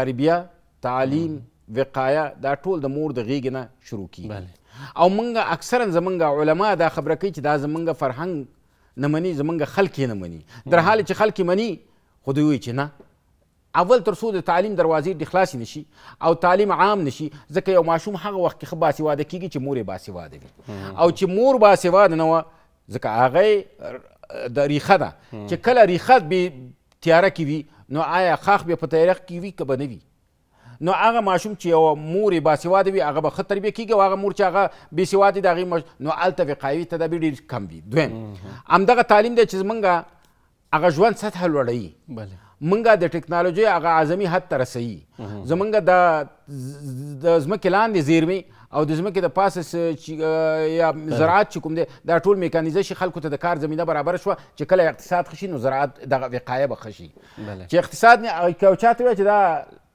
لږ لاس پاک مخ لا صابون راوړه په صابون وایي زه ځان ته ډوډۍ نشم پیدا کولی ته په ما صابون غواړي نو وقایه په څه شي باندې وکړي خو خبره د اقتصاد شوه.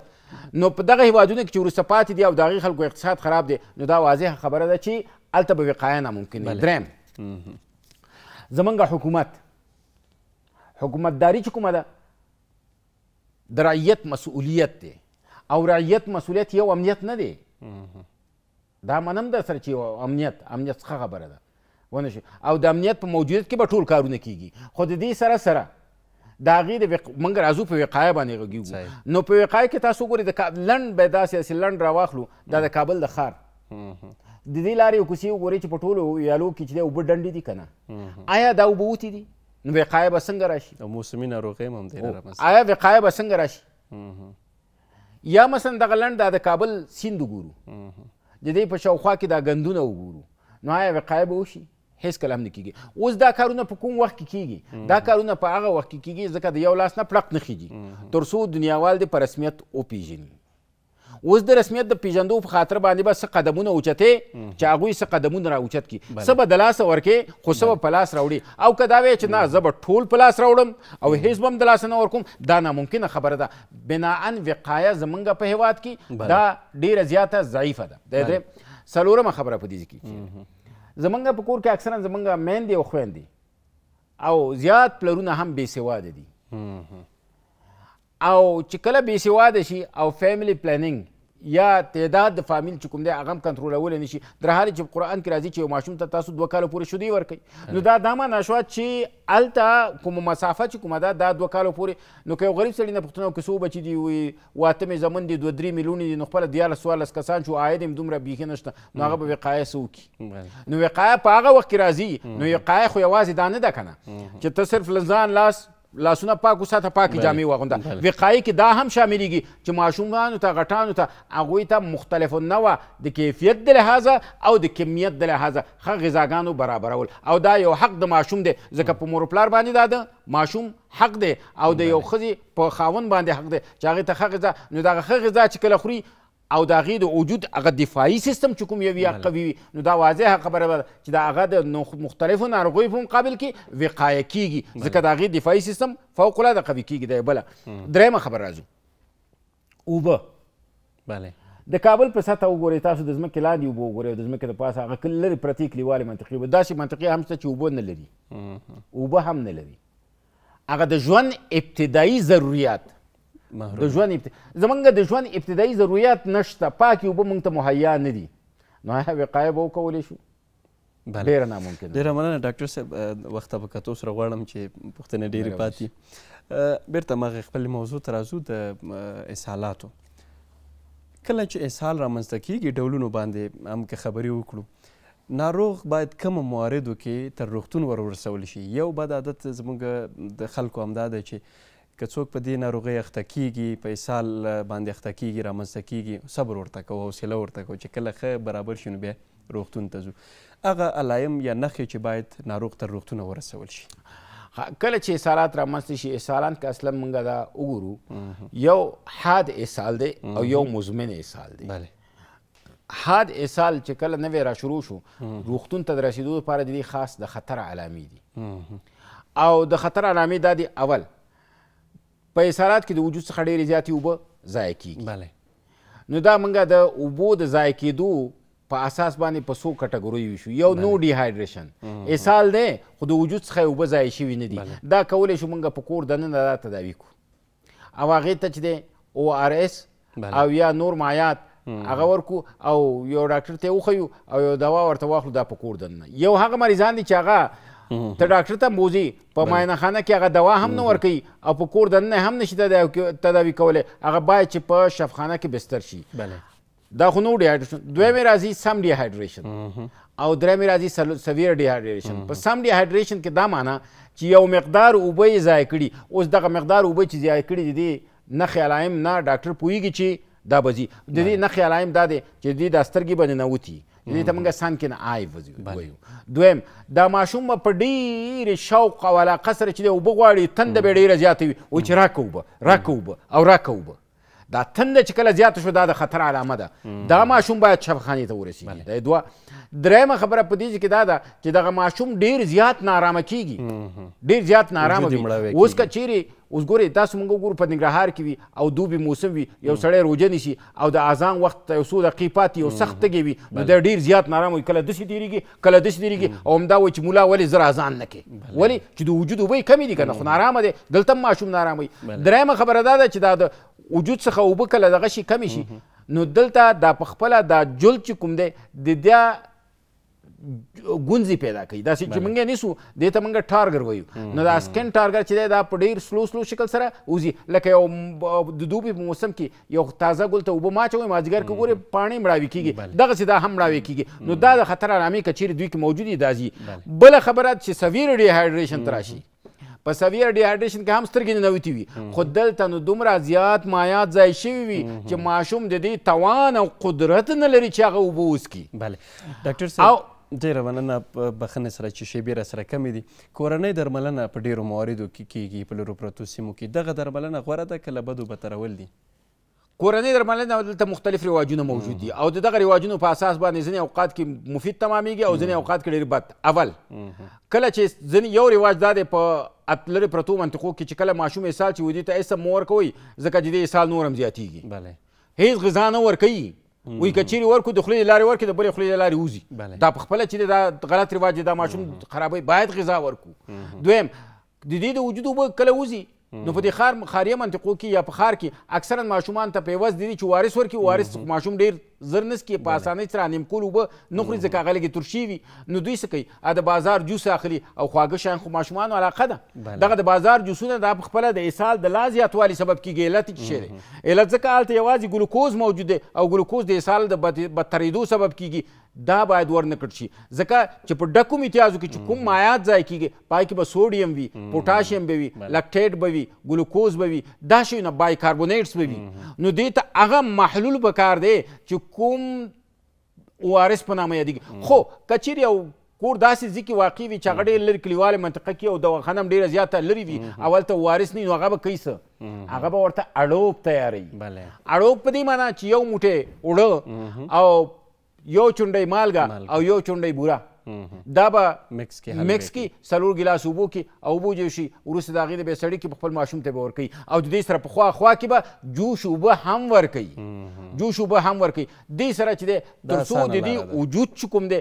هغه د وجود مایات یې ضایع نه شي بله ډاکټر صاحب په ډېرې بخښنې ډېرو لنډو کې چې شیبې کمې دي یادونه مو کړه موسمي ناروغۍ په دې وروستیو کې ننګرهار سیمه به یاده کړو چې هلته هوا ګرمه ده د خارښ ډېر خلکو ته پیدا شوی دی څه وکړي باید د دې لپاره چې دغه درملنه وشي خارښت اصلا کې دا خارښت چې مختلف ډولونه لري په دې اواخرو کې چې موږ ګورو چې کوم مهاجرین راغلي څه د پاکستان نه او یا څه د ایران نه او یا څه د ترکیې نه بله نو دې سره ځینې جلدي امراض او بیا په هغې کې خصوصا دغه جلدي امراض په نامه د سکیبیز د سکیبیز په نامه یو خارښ چې دی راغلی دی او دا خارښ ډېر زیات شوی دی حتی په کابل کې هم ډېر دی او دا د یو شخص او بل شخص ته ډېر زر انتقال کوي څه وکړي باید دې لپاره نو دغه سکیبیز مرض چې کوم دی د دوی دپاره مهمه خبره څه ده اول تر ټولو مهمه خبره دا ده چې په کور کې چا باندې خارښ ولګېدو هغه باید جدا کوټه یې جدا شي بستره یې جدا شي هر څه دویمه خبره دا ده که چیرې دا سکیبیز وي نو په هغې صورت کې د هغې تداوي ده ملهم دی او صابون دی چې جلدي ډاکټر ته په نامه د لوټرکس په نامه باندې یو ملهم دی او ورسره چې دی سنومېږي سکابکس په نامه صابون دی دا د استعمال کې دې سره انشاءالله ښه کېږي یو هم هغه خارښتونه دي چې د موسمي دغه له کبله د حساسیت له کبله پیدا کېږي لکه ځینې خلکو سره داسې چې هغه د مقابل د یو شي کې به حساسیت پیدا کړي او هغه همیشه ځان یې خارښ کوي هغه ځان خارښ کوي 10 کاله کېږي 15 کاله کېږي په دې اواخرو کې موږ ګورو چې دا ډېر زیات دی نو هغه انټي هیسټامینیک تابلیت خوړی شي خو مهمه دا ده که چیرې ویکسینیشن وشي او ویکسینیشن چې دی د دې لپاره د دې حساسیت منبع پیدا شي چې د څه شي سره حساسیت کړی دی دویم مسله دا راځي او درېیمه مسله ځینې خلک داسې وي چې هغه د یو مقابل د یو شي کې چې وي چې هغه حساسیت کوي یا خارښ ورته پیدا کېږي لکه د دوی په موسم کې ګورو دا سپږې ورږې او دا شیونه هم ډېرې زیات وي نو چې کله ورږ هم سړی وچیچي هغه هم خارښ پیدا کوي نو د خارښ منبع پیدا شي او هغې نه وروسته د هغې دغه شي خو د خارښ د پیدا کېدو په صورت کې کورنیو ته ډېره اړینه دا ده چې هغې نه ځان لږ لرې وساتي ډېره مننه ډاکټر صاحب کور ودان چې خپرونې ته راغلې خبرې ډېرې دي موضوعات هم ډېر دي خو انشاءالله بیا به په راتلونکي کې په دې موضوعاتو بحث لرو کور ودان چې خپرونې ته راغلې بیرته راګرځو موږ سره پاتې شئ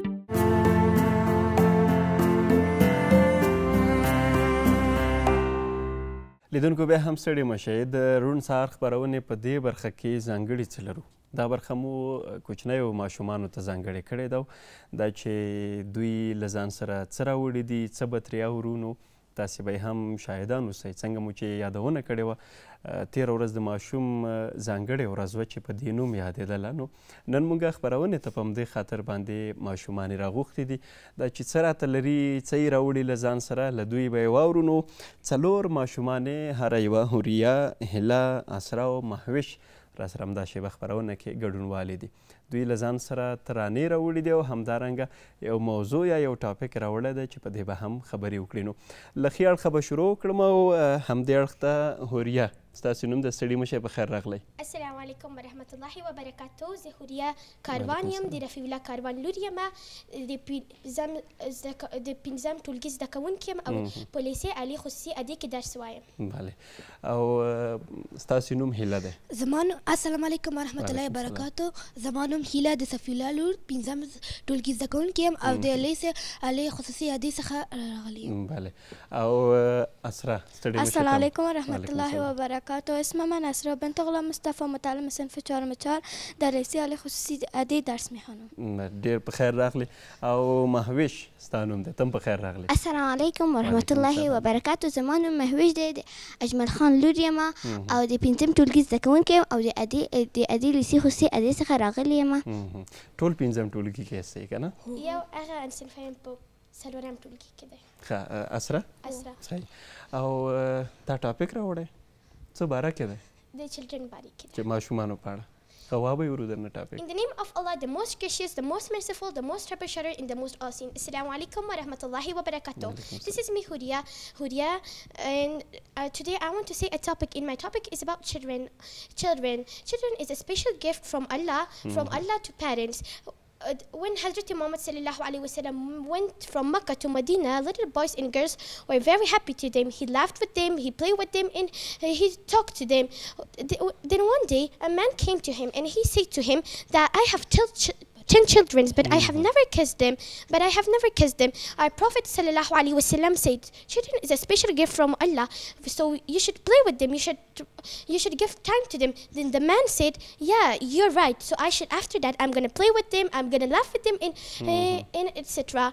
And the parents should take care of their children, and they should give their time to them. They should play with them. They should laugh with them.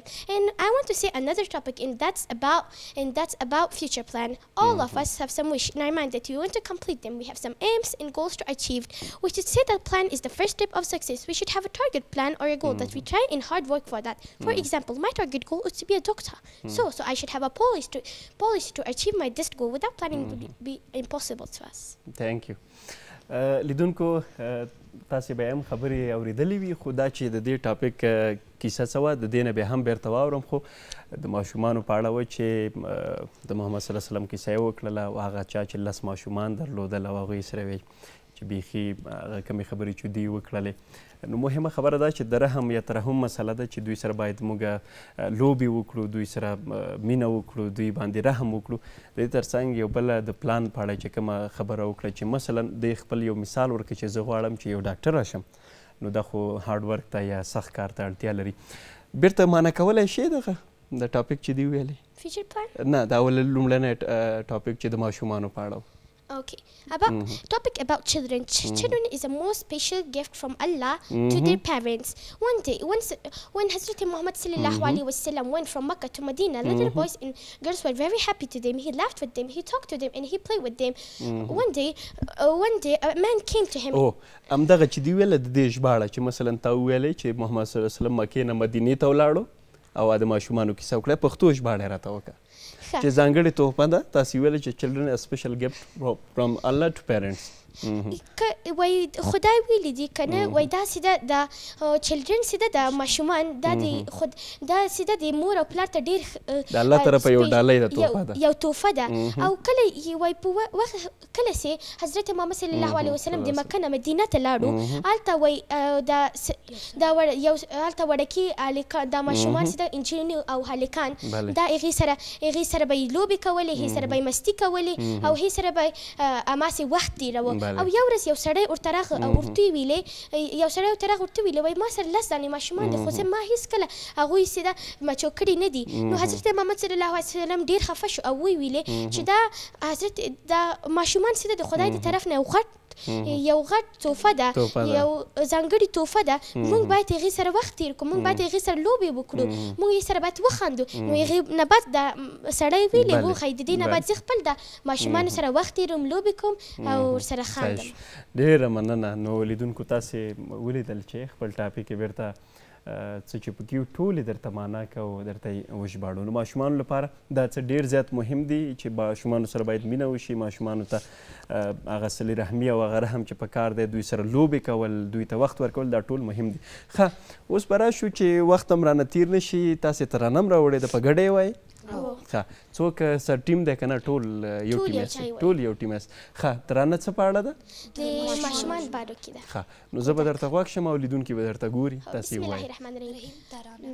ما کودکان همه با هم، ما کودکان همه با هم دنبال واژه‌ای می‌گردیم، دنبال واژه‌ای می‌گردیم، واژه‌ای هم رنگ آشتی، واژه‌ای هم رنگ آشتی، دوستی و مهر و یکرنگی، دوستی و مهر و یکرنگی، از جنس آب، از رنگ آسمان، از شکل مادر خواهد رنگین کمان، رنگین کمان، رنگین کمان، رنگین کمان. ما کودکان همه با هم، ما کودکان همه با هم دنبال واژه‌ای می‌گردیم، دنبال واژه‌ای می‌گردیم، واژه‌ای هم رنگ آشتی، واژه‌ای هم رنگ آشتی، دوستی و مهر و یکرنگی، دوستی و مهر و یکرنگی، بیگانه با سرخ با رنگ خون، بیگانه با سیاه رنگ نفرت، بگذاریم بگذاریم بگذاریم بگذاریم. ما کودکان همه با هم، ما کودکان همه با هم دنبال واژه‌ای می‌گردیم، دنبال واژه‌ای می‌گردیم، واژه‌ای هم رنگ آشتی، واژه‌ای هم رنگ آشتی، دوستی و مهر و یکرنگی، دوستی و مهر و یکرنگی. از جنس خدا سرشاره از مهر و بخشش، رو آرامش و نرمش، مرور و آرامش و نرمش. ما کودکان همه با هم در یک سوی سفید، واژه‌رام آبی، واژه‌رام آبی، واژه‌رام آبی، درونی جمعی از رنگی خدا، مثل قطره اش روی لبخند خدا، روی لبخند خدا. ما کودکان همه با هم، ما کودکان همه با هم دنبال واژه‌ای می‌گردیم، دنبال واژه‌ای می‌گردیم، واژه‌ای هم رنگ آشتی، واژه‌ای هم رنگ آشتی، دوستی و مهر و یکرنگی، دوستی و مهر و یکرنگی. بله ډیره ډیره مننه له تاسې ټولو څخه. لنډو کې راته خالي دومره ووایي چې دې ترانه دا مو چې زده کوله وخت یې ډېر نیولی، خواري ډېره مو کړې ده که نه؟ په زره مو یاده شوله؟ په زره مو یاده شوله. زره مو یاده شوله. موږ یو ترانه چې زده کوو موږ زر یادوو. ښه ښه صحیح شو. تاسو ټولو نه ډیره ډیره مننه. انشاءالله بیا مو بل پروګرام کې هم راغواړو، بیا به سره ډېرې خبرې وکړو. صحیح ده؟ تاسو نه هم مننه. ډیره مننه له تاسې ټولو. کور ودان چې راغلی خپرونې ته. ښه لیدونکو له تاسې هم مننه او زموږ تخنیکي همکاران وایي چې ورځو ننګرهار کې د ښاروالۍ ویاند بختي جان مراد د سکایپ له طریقه موږ سره خپرونې ته وصل شوی دی. د ننګرهار د ښاروالۍ د اړوند فعالیتونو په اړه به هغوی سره خبرې ولرو چې ننګرهار کې وروستي فعالیتونه، یو شمېر پروژې چې هلته تطبیق شوي دي له دې وړاندې او کمې اوس عملا جریان لري، راتلونکي پلان کې څه دي، د ماسټر پلان برخې چارې کوم ډول روانې دي، همدارنګه د ښاري نظم برخه کې څه شوي دي، د تنظیفاتو او د همدارنګه د سرسبزۍ برخه کې څه شوي دي. نو همدا شیبه را سره له ننګرهاره د ښاروالۍ ویاند ښاغلی بختي جان مراد صاحب خپرونې ته وصل دی. مراد صاحب ستړي مه شئ، سهار مو په خیر، خپرونې ته ښه راغلی. بسم الله الرحمن الرحیم. سلام تاسې او درنو لیدونکو ته صافی صاحب، هیله ده چې ښه اوسئ او سهار به مو پیل کړی وي. ډېره مننه. مراد صاحب، نو پیل کې به له تاسې نه د ښاروالۍ وروستي فعالیتونو په اړه واورو چې وروستیو کې فعالیتونه څه ډول روان دي، کوم فعالیتونه مخکې دي؟ د جلال آباد ښاروالۍ له لورې د 1403 کال لپاره د بېلابېل پلانونه په پام کې نیول شوي دي. بېلابېل پلانونه لرو چې وکولی شو د هغې د مرکز ښار کې په مختلفو برخو کې د پام وړ تغیرات رامنځته کړو. سږ کال د جلال آباد ښاروالۍ له لورې د 1403 کال دپاره د انکشافي برخې دپاره ځینې طرحې پلانونه چې تقریبا د 1402 کال او 1 کال څخه پاتې شوي وو، هغه هم په 1403 کال ته انتقال شوي دي. همداشان نوي پروګرامونه او برنامې چې باید ترسره شي هغه هم په 1403 کال کې هم د 1403 کال تقریبا لومړۍ روبه پای ته رسېدونکې ده. په دې برخه کې تنها انکشافي برخه نه ده، د ښاري نظم برخه ده، د تنظیف سرسبزۍ برخه ده، نور خدماتي برخې دي چې په دې باندې کارونه روان دي په مختلفو ناحیو کې. سږ کال اوس مهال چې کوم کارونه روان دي تقریبا تر ډېره پورې په مرکزي نواحیو کې دي. هغه په دې اساس چې موږ تېرو 20 کلونو کې یعنې تېرو دغه 13 لسیزو کې په مرکزي برخه کې چې د سړکونو د کانکریټایزۍ او همداشان د نکرریزۍ کومې چارې ترسره شوي د هغې وخت تقریبا پای ته رسېدلی. نو جلال آباد ښاروالۍ پلان لري سږ کال د ښار چوکونه او همداشان سړکونه دغه چې دی ټول په هغې کې په اساسي ډول باندې جوړ کړي. ځینې داغیریانې چې اړتیا ده ورته چې باید ترسره شي هغه ترسره کېږي. همداشان د ښاري نظم په برخه کې بېلابېل پلانونه چې برابر شوي وو د هغې د تطبیق لړۍ روانه ده چې همدا مهال موږ له لاسي پلورونکو ته د ښار په مختلفو نواحیو کې هغه ساحې چې هغلته دوی تر بار انتخاب شوي دي تر څو دوی ور انتقال کړي، د هغې د انتقال چارې روان دي. د تنظیف سرسبزۍ برخه نور برخو کې هم هغه په دوامداره توګه فعالیتونه جریان دي. بله مراد صاحب، په دې باندې بحث لرو چې تاسې یو شمېر کارونو یادونه وکړه، فعالیتونو چې په مختلفو نواحیو کې دا چارې ترسره کیږي، دا چې کومو سیمو کې دي کومو ناحیو کې دي په دې به هم خبرې ولرو. خو عملا اوس کومې پروژې چې په ننګرهار کې عملي کیږي یا تطبیق چارې روانې دي کومو برخو کې دي؟ بیا رغونې برخه کې دي، اقتصادي برخه کې دي، کومې پروژې دي چې مهمې دي او اوس جریان لري؟ د ښاروالۍ له لورې ټولې پروژې چې دي دا د انکشافي برخه کې چې ځای ورکړل شوی دا د بیا رغونې دي، دې کې د سړکونو کانکریټایزي دی، اسفالټ دی، همداشان وښنې سره د کوڅو او د ویالو پخول دي. ځینې نورې برخې هم شاملې دي په دې کې چې عملا موږ په دې برخه کې اوس پروژې لرو او کار ورباندې کوو. په دغه کې د پلچکونو جوړول شته دی، د پارکونو جوړول شته دی، د چوکونو چې تقریبا تر ډېره پورې څو کاله کېږي چې چوکونه همداسې پاتې دي. نو څه کال هم پلان دی چې د ښار ټول چوکونه له سرو په اساسي ډول باندې ورغوو. ځینې نورې برنامې چې هغه د پیادهروونو جوړول دي، همداشان نورې برخې دي، په دې ټولو کې کار روان دی.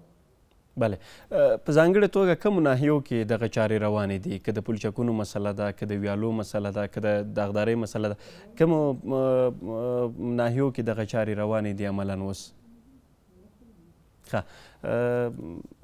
یو څه تخنیکي ستونزه ده، هیله ده چې بیرته ژر حل شي او د ننګرهار ښاروالۍ ویاند بختي جان مراد سره بیرته موږ اړیکه وصل شي. څنګه مو چې پیل کې یادونه وکړله، موږ هڅه کوو نوموړي سره د ننګرهار ښار په داخل کې چې کوم فعالیتونه روان دي. مراد صاحب، زما غږ لرئ اوس؟ هو بالکل صافي فضل ما پوښتنه دا وه چې تاسې د کومو فعالیتونو یادونه وکړه چې دغه چارې روانې دي، که هغه د پلچکونو د پخېدو دي، که هغه د ویالو جوړول دي یا د داغګیرۍ چارې دي، په ځانګړې توګه کومو ناحیو کې دي؟ تاسې مرکزي ناحیه یادې کړې، اوله ده، دویمه ده، درېیمه، کومو ناحیو کې دغه چارې روانې دي؟ د مرکزي ناحیو څخه هدف دا دی چې په لومړۍ ناحیه، دویمه او څلورمه ناحیه دا هغه ناحیې دي چې دا د تقریبا د ښار په مرکزي برخو کې دي. په دې کې ځکه دا ټول چوکونه او هغه ساحې چې په باید کار ورته وشي هغه په همدلته په همدغه ساحو کې دي، په همدې ناحیو کې دي. ځکه زوردسته ناحیې چې دي لکه شپږمه ناحیه ده، اوومه ناحیه ده، اتمه او نهمه ناحیه چې دا تقریبا نویجاد هم دي، دغه څو کاله کېږي چې جوړې شوي دي. په هغې کې داسې نه ده چې یوازې پروژې په همدې ناحیې کې دي، هغوی کې هم شته دی، خو سکل زموږ ټینګار او هغه فوکس باندې باندې چې باید په لومړی او دغه مرکزي ناحیو کې کار ترسره شي. بله، او د دې ترڅنګ هغه تطبیق شوې پروژې چې ښاروالۍ له لورې تطبیق شوي دي وروستیو کې هغه ګټې اخیستنې ته سپارل شوي دي، عملا کمې پروژې وي او ترڅنګ یې د داخلي عوایدو پروژې هم اوس کوي، په کوم تعداد کې دي؟ دا اوس مې چې یادونه وکړه تقریبا ټولې د داخلي عوایدو پروژې دي. د موسساتو برخه چې د هغه ځانګړې ده هغه بېله ده، د هغې نه موږ نورې پروژې لرو. خو دا هغه دي چې دلته د ښار کې د 9 ګونو ناحیو نه چې کوم عواید راټولېږي د ناحیه امریتونو په مټ باندې، همداشان د داخلي ریاستونو په مټ باندې دا پروژې د هغې څخه ترسره کېږي. سږ کال 1403 کال کې موږ د 554 میلیونه افغانۍ باندې پروژې په انکشافي برخه کې نیولې دي چې په دې کې بېلابېلې رغنیزې پروژې شاملې دي چې مخکې مې ترې یادونه وکړه چې دا به ترسره کېږي. بله، د ماسټر پلان برخې په اړه که یادونه وکړئ، عملا د دغې برخې چارې کوم ډول روانې دي؟ د ماسټر پلان تطبیق لړۍ تقریبا په 1402 کال کې او همداشان په 1 کال کې جلال آباد ښاروالۍ لوري پیل شوي وه چې په هغې کې بېلابېلې ساحې دا د ماسټر پلان د تطبیق په لړۍ کې چې د امر مطابق خلاصې شوي دي او د هغې باندې هغه سړکونه او ویالې او کوڅې چې اړتیا وه په پلان کې شامل وي هغه په هماغه ډول باندې خلاص شوي دي. د ماسټر پلان تطبیق کول د جلال آباد ښاروالۍ لومړیتوب دی، دا لومړیتوبونو څخه ګڼلی دی. موږ په خپله د پلان امریت په دې هڅه کې دی چې کولی د ښار بېلابېلو برخو کې چې پلان موجود دی هغه ساحې چې په ماسټر پلان کې شاملې دي د هغې د خلاصون او د هغې مراد صاحب په ډېرې بخښنې سره د بېسوده او دامان سړک کیسه لا هم دغه مسیر باندې چې کوم سړک چلمتره جوړېدله د هغې کارونه یو څه ستونزو او خنډ سره مخامخ شوي، د هغې په اړه که وروستی حال راسره شریک کړئ. دا سړک چې دی تقریبا دا د نړیوال بانک پروژه ده په جلال آباد ښار کې یو له هغه پروژو څخه دا هم ده. په دې تقریبا 80% نه لا زیات کارونه ترسره شوي دي، کم یې پاتې دي. د نړیوال بانک د پیسو ستونزه تقریبا ټولو هېوادوالو ته معلومه ده چې په دغې کې لا تر اوسه پورې هغه ستونزه نه ده حل شوې، خو تمه امید لرو چې په نږدې وختونو کې دغه چاره ترسره شي. د دې شرکت مسؤلینو سره همداشان د نړیوال بانک له مسؤلینو سره دلته چې دي د دوی سره خبرې شوي دي، کار روان دی ورباندې. کله چې دغه لوی پروژې خلاصېږي یو له هغه څخه د کیلومتره سړک دی چې په دامان کې او همداشان اتمه ناحیه کې تېر شوی دی، په دې باندې به کار ترسره کېږي. بله، تاسې د ښاري نظم برخه یاده کړه. ښاري نظم لپاره وروستیو کې هغه مؤثر اقدامات چې ترسره شوي دي په ځانګړې توګه څه دي؟ د ښاري نظم ستونزه تقریبا هغه چې جلال آباد ښاروالي ورسره تر ډېره لاس په ګرېوان ده هغه د ښاري نظم ستونزه ده. هغه په دې اساس باندې چې یو طرف ته د فقر کچه او بیکاري ده، دلته په ښار کې تقریبا تر ډېره پورې خلک کار روزګار نه لري. همداشان د رشکو زیاتوالی دی چې دا د ترانسپورټ سیاست او ترافیکي مدیریت مربوط کېږي، خو اما په ښار کې د فعالیت ترسره کوي نو طبعا مشکلات رامنځته کوي. او بل لوی لامل چې دی دا د جلال آباد ښار د خپله د موسم دی چې تقریبا 4 موسمو دپاره دلته د کار روزګار دپاره برابر ولایت دی. نو تر ډېره پورې د نورو ولایتونو خلک دلته د کار روزګار دپاره راځي. موږ سږ کاله د جلال آباد ښاروالۍ له لورې دې دپاره ځینې ساحې چې باید دغه لاسي پلورونکي کراچیوانان چې په ښار کې په سایر ډول باندې ګرځېږي دوی ور انتقال کړي تر څو د دوی کاروبار هم زیانمن نه شي. مراد صاحب ډېرو لنډو کې ښاریان شکایت کوي په ځانګړې توګه هغه خلک چې کراچۍ باندې یو څه خرڅوي دوی وایي کوم ځای چې دوی ته ټاکل شوی دی هغه مناسب ځای نه دی یا د دوی هغه پیروپلور په هغه ځای کې سمه توګه نه کیږي د دوی دغه خبرې طبقتو سره هغه ځای چې ټاکل شوی د فکر کوئ دوی لپاره ښه دی او مناسب دی تر ډیره پورې هر هغه ساعت په لومړي ځل باندې انتخابېږي او په هغې باندې کار کېږي هغلته چې ځوانان په کومو ساحو کې په مفسیار ډول باندې ګرځي د اوس دلته ودرېږي طبعا د کاروبار کې تر یو څه وخته پورې د دوی خنډ و ځنډ رامنځته کېږي خو دا داسې نه ده چې دا په دوامداره توګه باندې که چېرته همدغه کله چې ځوانان او همدغه کاروباریان یا ښاریان موږ سره په دې برخه کې همکاري ونه کړي او هغلته دوی په دوامداره توګه سره کار ونه کړي نو دغه ساحو کامیابېدل ناشوني دي موږ په همدې اساس باندې دوی د کلانترانو سره او د دوی د اتحادیې دلته په ولایت کې مرته یو ښاري کمیسیون رامنځته کړی دی د دې کمیسیون باندې نشو کولی تر څو دغه ساحې کامیابې کړو او دوی هغلته اوسه پورې چې کومې ساحې ورته انتخاب شوي تر ډېره پورې کامیابې دي او هغلته د خلکو کار روزګار ترسره کېږي ورځ تر بلې ښه کېږي خو داسې په یو وار باندې یا اقتصادي حالات کې کېدای شي د دوی کاروبار لږ خنډ سره مخ شي خو دا به دوامدار نه وي بلې مراد صاحب ډېره مننه کور ودان چې خپرونې ته حاضر شوې او ننګرهار کې د جلال آباد ښاروالۍ د اړوند فعالیتونو یو شمېر پروژو او د ښاري نظم په برخه کې موږ سره وروستي معلومات شریک کړل ډېره مننه ډېره مننه صاحب صاحب تاسو کور ودان بیرته راګرځو موږ سره پاتې شئ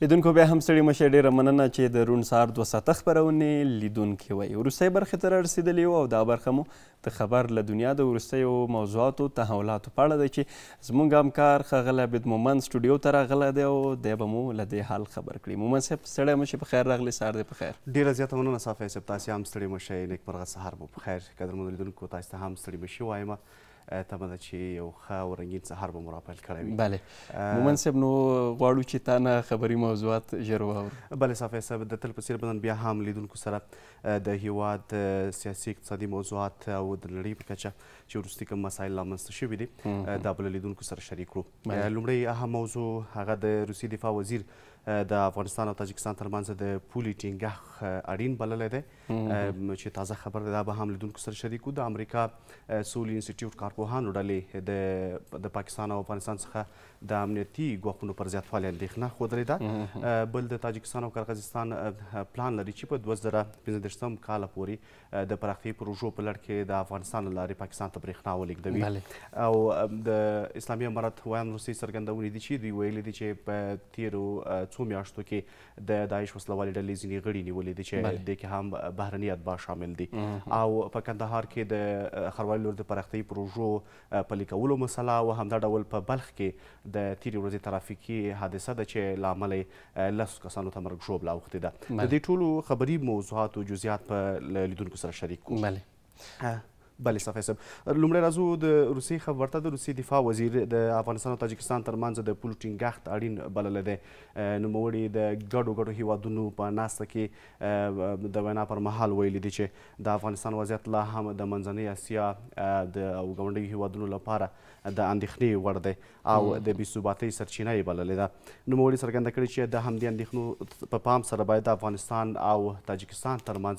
پولې باید خوندي شي او دغه پولو د خوندیتوب لپاره باید کوټلي ګامونه واخیستل شي د روسیې دفاع وزیر دغه څرګندونې داسې مهال کوي صافی صاحب چې تېره اونۍ د دې هیواد ولسمشر ولادیمیر پوتین ویلي و چې د اسلامي امارت سره د اړیکو ټینګول اړین دي او په دې برخه کې نرمښت ښودلی و نو ځینې وخت صافی صاحب متضادې څرګندونې کېږي تېره اونۍ د اسلامي امارت سره د اړیکو ټینګښت مسله و دا د بیا بیرته د امنیتي ګواښونو په تړاو اندېښنې څرګندې کړي اسلامي امارت تازه د دغه اندېښنو په تړاو څه نه دي ویلي خو له دې وړاندې ویلي و چې د افغانستان خاوره د هیڅ هیواد پر ضد نه کارول کېږي او نه هم چاته اجازه ورکوي چې دلته وسلوالې ډلې وروځي او بالاخره د نورو هیوادونو پر ضد یې وکاروي د امریکا سول انسټیټیوټ د کارپوهانو ډلې تازه د افغانستان او پاکستان څخه د امنیتي ګواښونو پر زیاتوالي اندېښنه ښودلې ده د دې کارپوهانو ډلې یو کارپوه اسپندیار میر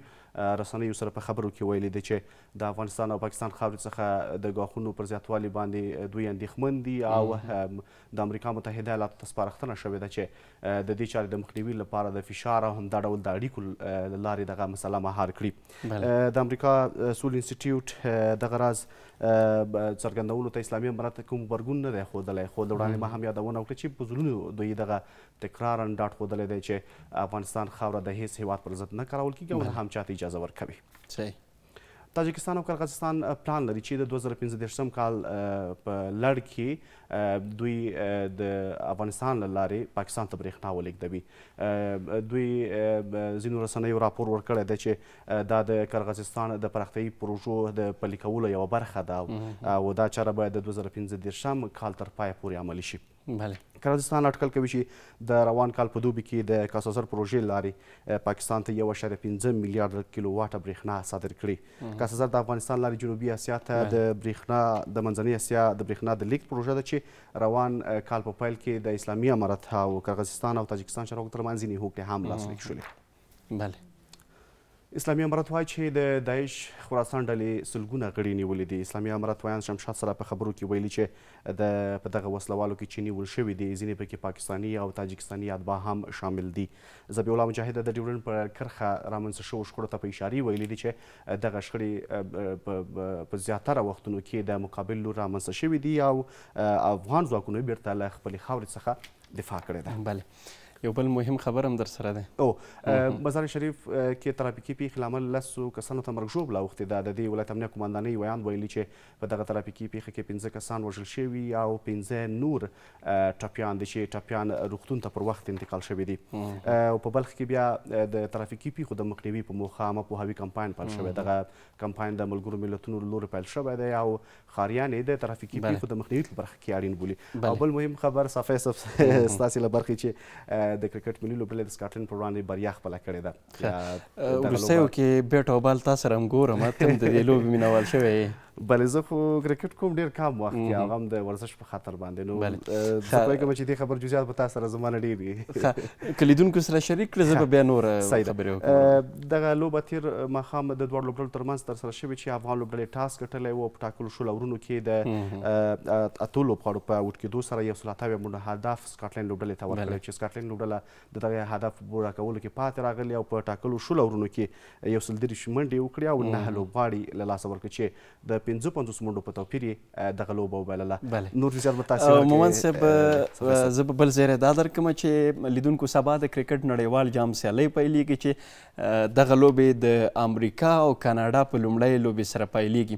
افغانستان او سکاټلند ترمنځ چې کومه لوبه ترسره شوه ګلبدین نایب پکې 9 شپېته منډې جوړې کړلې او موږ خپلو لوبو ته هم انتظار یو. د افغانستان لوبې په 4م 8م 14م او 18م باندې دي نو موږ هم لیدو ته ډېر په تمه یو او لیدونکي زموږ تر څنګ ډېری هیوادوال کوچنیان لویان ټول د افغان لوبډلې بریاو ته لاس په دعا دي او باوري یو چې انشاءالله. ډېره مننه مومند صاحب، خوشحاله اوسئ چې وخت راسره کم دی. تخنیکي همکاران هم وایي چې شیبې کمې دي.